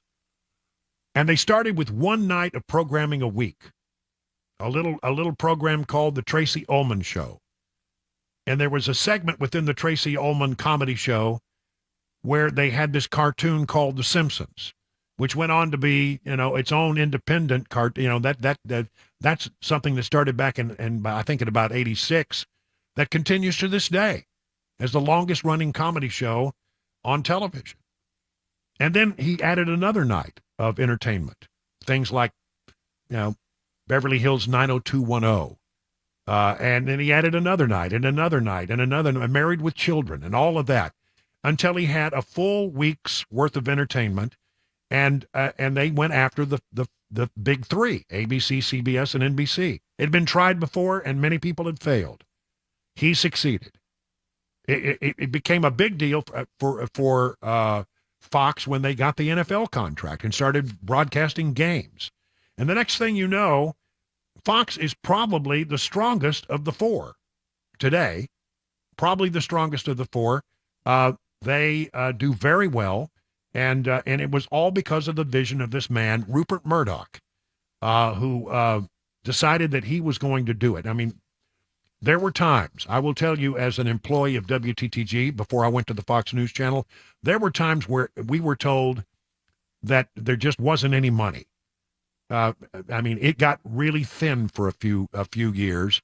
And I am told that if the banks had decided to call in his loans, the whole thing would have gone to bankruptcy in a heartbeat. But somehow he, through sheer force of personality, was able to go back in and renegotiate all of his debt and stretch it out and find a way to keep everything going. And then I was at Fox 5 for 12 years, and I think in year 10 for me, they started the Fox News Channel, and in year 2 I joined the Fox News Channel, and I worked there from year 2 through year 14, and it became the most powerful news organization in the world today. I mean, the numbers for Fox News often outstrip the numbers for ABC, CBS, NBC, etc., CNN for sure, MSNBC for sure. I mean, Fox has been the number one cable news platform, I don't know, maybe 25 years or 30 years or so. It's a real powerhouse, and it all came from the mind of Rupert Murdoch. I didn't know him well. I met him on several occasions. The first time I met him, I came blowing out of my office at Channel 5 and nearly ran over him. And I said, "Oh, Mr. Murdoch, I'm so sorry. I didn't see you there." And he said, "It's all good, mate. No worries." And he was, someone who changed the face of television and news coverage for many, many, many years. And so as he steps down at the age of 92, I think there are many people paying tribute to him, and it is worth mentioning that he brought one place where you could find fair and balanced coverage at a time when there was none. And he has absolutely changed the face of entertainment television and the face of television news. So congratulations on your decision to step down, and I hope you have many, many, many years to watch what happens next. 50 minutes now past the hour.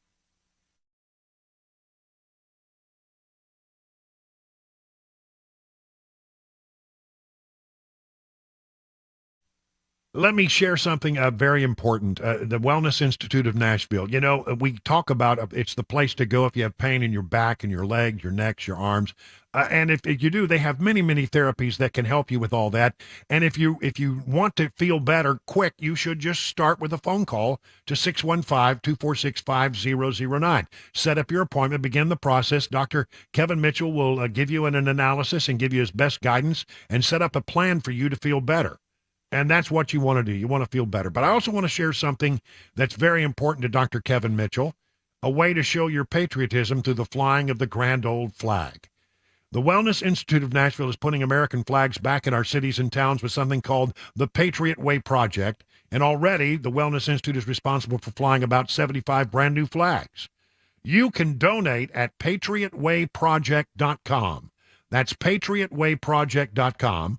Or just, if you want to go by and do something in person, go see their space-age high-tech spinal facility there in Mount Juliet. I think it'll be an interesting trip for you one way or the other. They want you to know that when you visit their facility for spinal or knee treatments, they are giving back to our community. So come see them today. Tell your friends, family, and loved ones about the Patriot Way Project. That's patriotwayproject.com. And remember, if you're in pain and you want some help, remember the Wellness Institute of Nashville, 615-246-5009. Learn more at painisbad.com. Hey folks, I'm Paul Winkler. One of the things I've been hearing a lot from people lately is the concern about the dollar crashing. And you'll see this out there on the internet all over the place, articles written about it. And the idea is that the Russian and Chinese, those countries are looking at getting together and creating their own currency that will compete against the US dollar as a reserve currency. Now, for many, many decades, there have been other currencies that have been trying to vie for that status. And there's a possibility that you're going to have some that are going to encroach on that a little bit. But is it that big of a thing to worry about? Well, number one, last year the Chinese currency made up very little of any kind of world trade, number one. But what is it that's really going on underneath the surface? A lot of it is trying to sell you newsletters and investments that you probably ought to stay away from. For example, one of the things I see is, well, you ought to buy gold because the dollar's going to crash. And you see all of these commercials out there, and I say, well, wait a minute, wait. They're trying to get you to buy gold with your what? They're looking to take your dollars. If they really believe what they're saying, why would they take your dollars for their gold? Number one. Number two, how do you protect yourself against these valuation changes in various currencies? Well, let me explain it this way.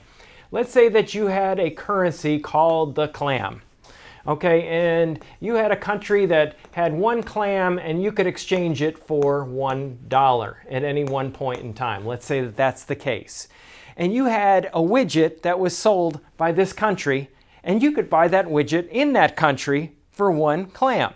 So you take your $1, you exchange it for a clam, and then you got your widget. Now what if the dollar weakens? Well, what happens, now this clam is the same, right? Nothing different here. It's the same deal. But instead of $1, now it takes $2 to get the clam. Now, what happened? Your widget just doubled in price from your perspective as an American. Well, how do we use this to our advantage? As an investor, we want to make sure that we don't just myopically only focus on U.S. stocks. And that's a big mistake investors made from 2000 through 2010 and other periods in history, in the 1970s, the late 1980s, and so on and so forth. What we want to do is we want to make sure that we have good international diversification, because if the dollar weakens, then those international investments go up in value. So it's very, very important to know how globally diversified you really are as an investor. You want to learn more? Call us up for a free 15-minute consultation at paulwinkler.com, and we'll walk you through what we do and see if we can be of help to you, the investor out there that is so often being sold things that they really don't need to be buying.